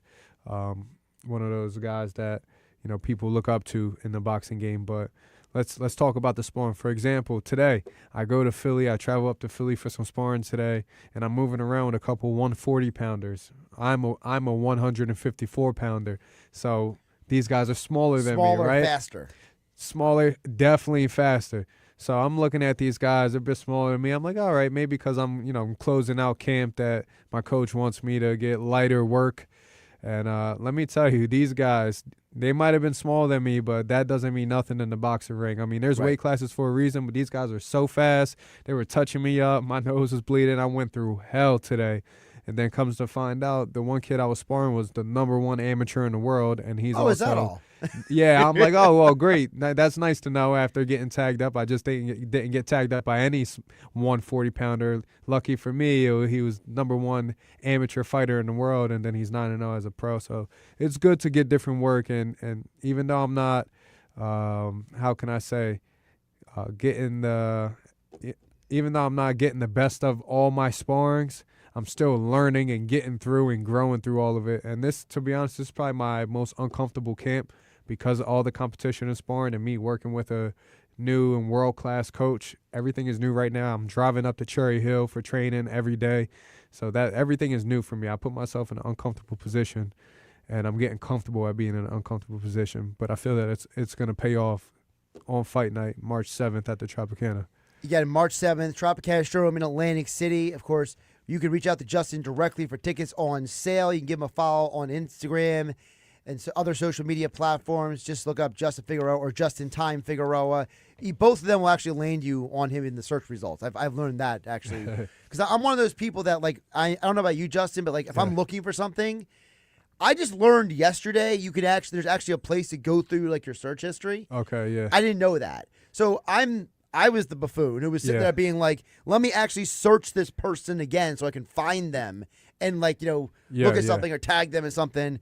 But, yeah, if you literally search either Justin Figueroa or Justin Time Figueroa, they both will show up on Instagram. People can hit you up for tickets. Again, March 7th, Tropicana Showroom in Atlantic City. Back to what you're saying about to be not comfortable. I know you have not been afraid of that in the past. There's never been a point in time where you've been afraid of the challenge and the idea of pushing yourself. For you, now that we're at this point in your career, explain to the audience why the discomfort is important. I'm just going to start off with, because if it was easy, everybody would be doing it. If it was that easy, everybody in the boxing game will be world-class fighters. But let's be honest, boxing, and I'm not knocking any other sport because every sport is tough and hard in their own right. But for me, and many others can say and agree, boxing is the #1 hardest and loneliest sport in the world. And there's no other way to reach the top other than being uncomfortable, having your days where you get your ass kicked and you're eating dirt, and you literally have to scrape through the mud just to get to where you need to go. There's no easy way out. Shout out to Rocky IV, one of my favorite songs. There's no easy way out. It's true. No easy way out, and if you're looking for it, you might as well find something else to do. So, like I was talking about today with the sparring, I got out the ring. Yeah, did I feel a little bad for myself? Of course, that's normal. But I had to talk with myself, look myself in the mirror, looked in my eyes, and I said, "Look, man, this is what you asked for. This is a part of the game. Every day is not going to be sunshine and rainbows. But guess what? Before the sunshine and rainbows, it rains, and then after it rains, then you get the sunshine and rainbows. So." Take it for what it is today, and that's exactly what I did. And I'm still looking forward to my fight day, March 7th. I know it's all going to come together and click when the lights come on.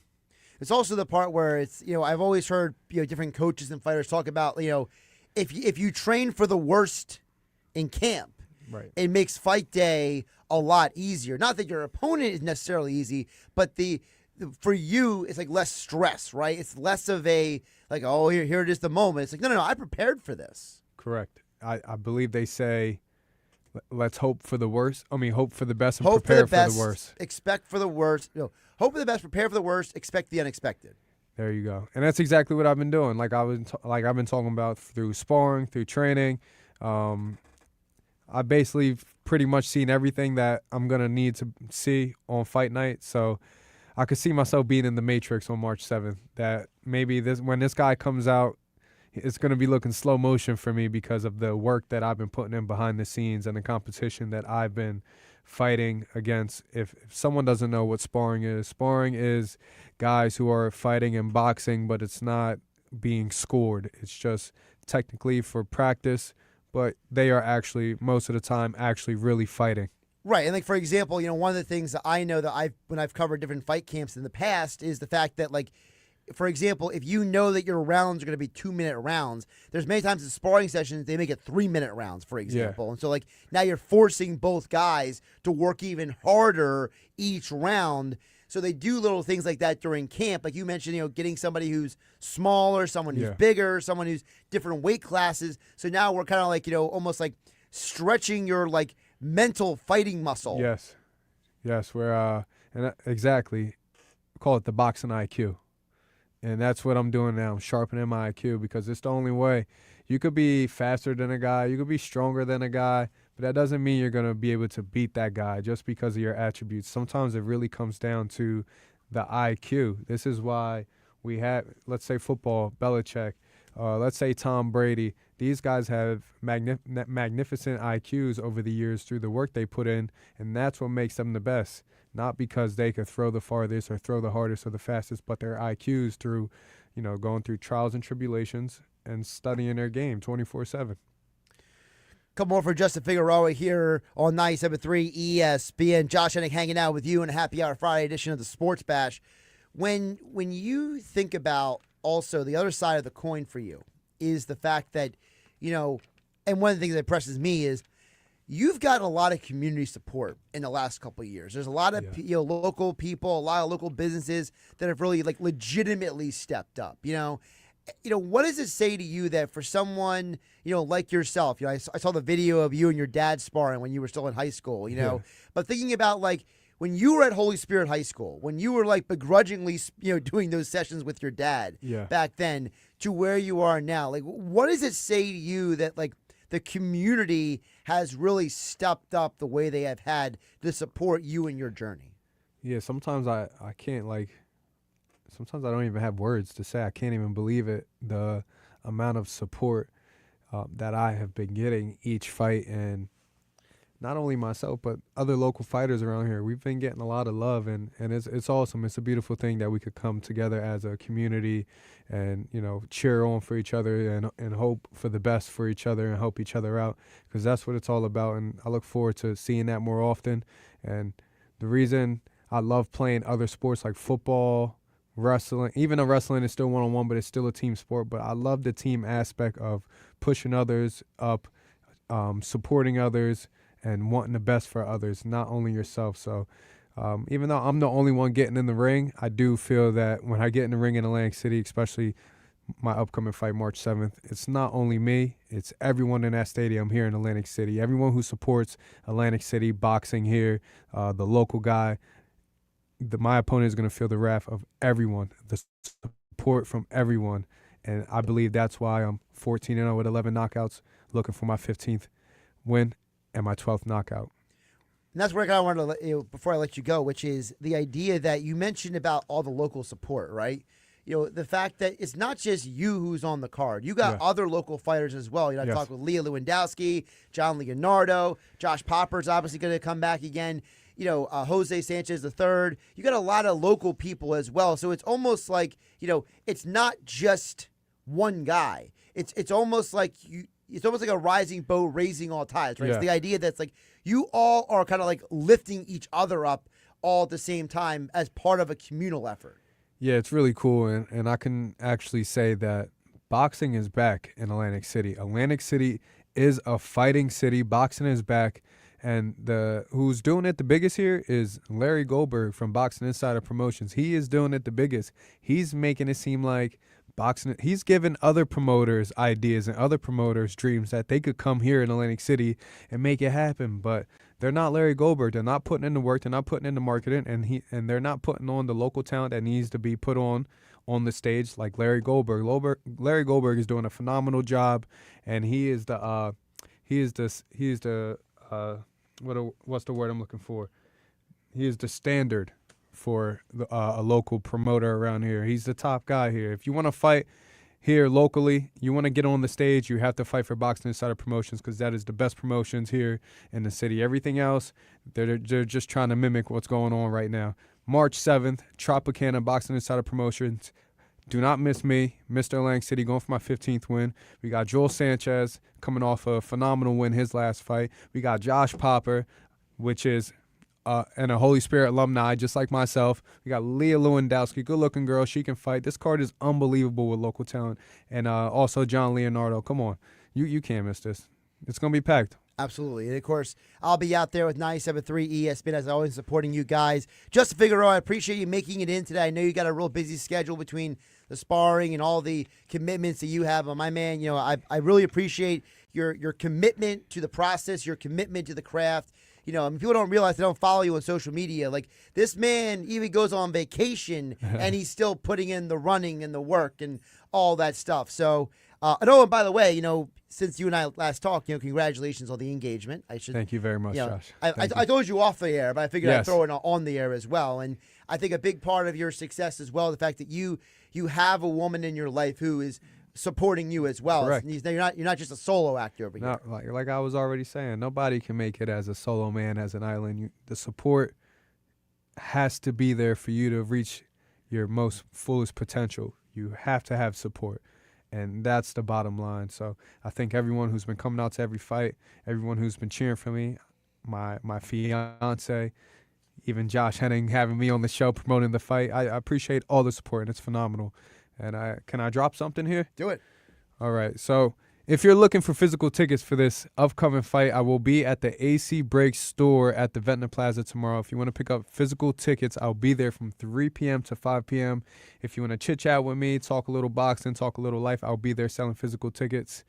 And you guys can catch me there at AC Breaks at the Ventnor Plaza from 3 p.m. to 5 p.m. There you go, 3 to 5 p.m. tomorrow. Catch Justin Figueroa. And again, look him up on social media, either Justin Figueroa or Just in Time Figueroa. They'll land both on the page on Instagram. Hit him up for tickets if you can't make it out tomorrow. Justin, I'll see you soon, my friend. Take care of yourself, all right? Yes, sir. Thank you, Josh. Thanks for having me.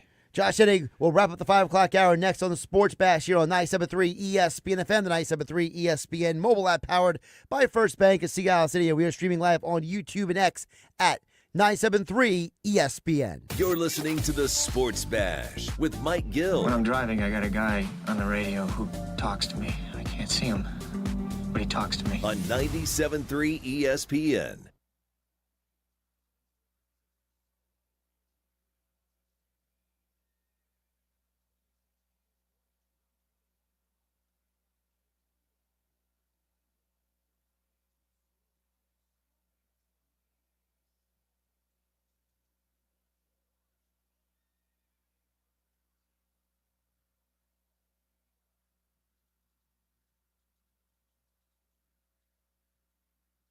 Caesars Sportsbook, the only sportsbook app with Caesars rewards. Bet like a Caesar and earn perks on every game, like hotel stays, bonus bets, game tickets, and more. Download the app using promo code Radio250BM and get your first bet match as a bonus bet up to $250, whether you win or lose. Open to new users in New Jersey who are 21 or older. Minimum odds minus 500. Awarded as a non-withdrawable bonus bet that expires 14 days after receipt. Bonus bet amount not returned for winning bets. Void where prohibited. See Caesars.com/promos for full terms. If you or someone you know has a gambling problem, call 1-800-GAMBLER. Here's a tale of Linda trying to lose weight, but the med prices she found were all over the place. Hidden fees and markups made her jaw drop low. Then she found Good RX. Now she's in the know. GLP-1 subscriptions FDA approved. With clear upfront pricing. And same-day pickup. That's Good RX, the no-nonsense way. Save time and money on prescriptions. Get to goodrx.com/weight loss. GoodRx is not insurance.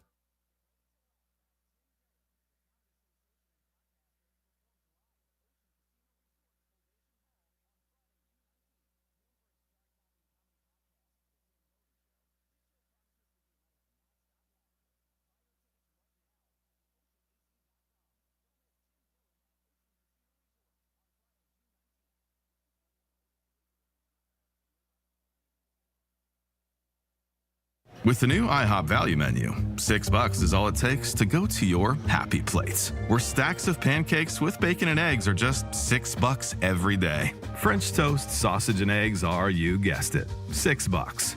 And fluffy omelets come with a side of pancakes and only cost $6. Go to your happy plates every day at IHOP. $7 in some locations. Available every day for a limited time at participating restaurants in the U.S. Hours may vary. No substitutions. Not valid with other discounts or promotions. Prices may vary. With GMF financing to qualified buyers excludes Traverse and Corvette excludes prior sales. It's President's Day all month long at Bennett Chevy. And yeah, there's a lot of President's Day sales out there, but none like Bennett Chevy because Bennett beats them all. Right now, Bennett's selling new Chevys at true GM supplier employee pricing and not a penny more. Plus, you keep all the rebates, saving you as much as 20%. And you'll save even more with available 0% financing. Plus, listen to this. Bennett's paying a minimum $10,000 for any old trade towards any pre-owned vehicle in stock. That's $10,000 for the worst clunker. Just imagine what you'll get for a good trade. And at Bennett Chevy, it's different by design. Our non-commissioned sales team is paid on your satisfaction, not how much you spend. That means no pressure, no back and forth negotiations, and no waiting around for a manager. Because at Bennett Chevy, we really are different. Get to Bennett Chevy's President's Day sale and save now. Together, let's drive. Bennett Chevy, Egg Harbor Township, and BennettChevy.com.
Journey down winding roads to the Piccalilli Inn, a special place in the Pines where time slows, friends meet, and the wings are legendary. Make your family tradition a part of theirs. The Piccalilli Inn, Route 206, Chemung, New Jersey. Visit piccalilli.com.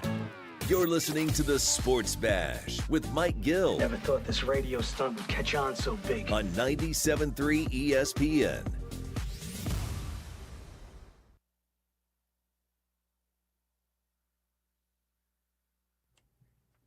Thanks again to Justin Figueroa for joining us here on 97.3 ESPN.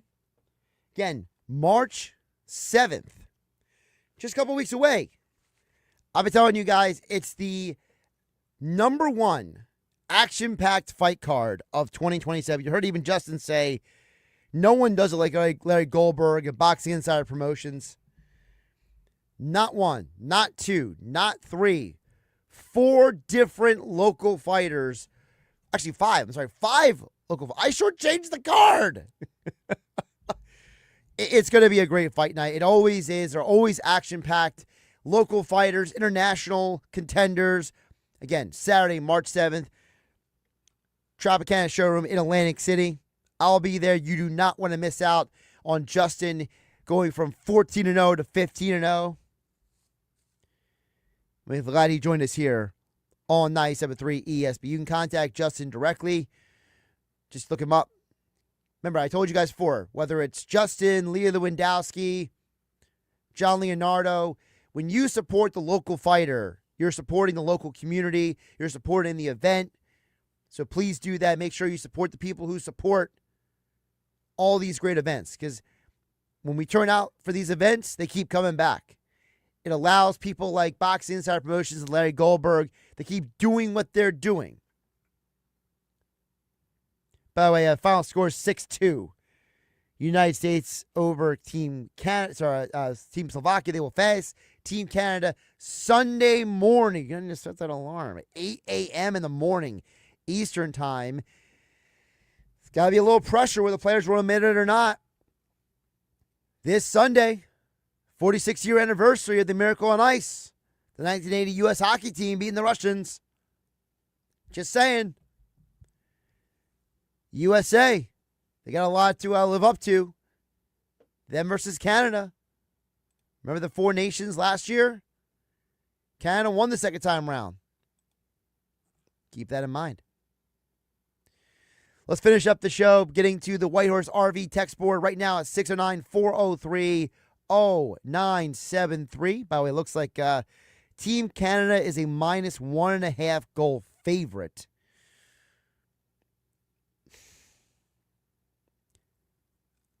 I'm inclined to think that that game is going to go over the 5.5 goals. I think that Hallebuck showed you today that he is a little flawed. He's got a little bit of a flaw in his game. He let through a couple goals when he didn't have to. The one was a total mental mistake on his part. So I wouldn't be surprised if the final for that game is like a 4-3 game, ultimately. Just depends on which direction you want to roll with that. Let's finish out with that. Angie in Tuckerton says, hey, Josh, I'm glad you're going to have a day off tomorrow. You sound exasperated as a yoga teacher. I don't think I heard you breathe during that last rant. Yeah, that happens sometimes. I will admit. Breathing is important. And sometimes when you're rolling, the adrenaline gets you. And then you just start rapid firing. And then you're like, I catch my breath.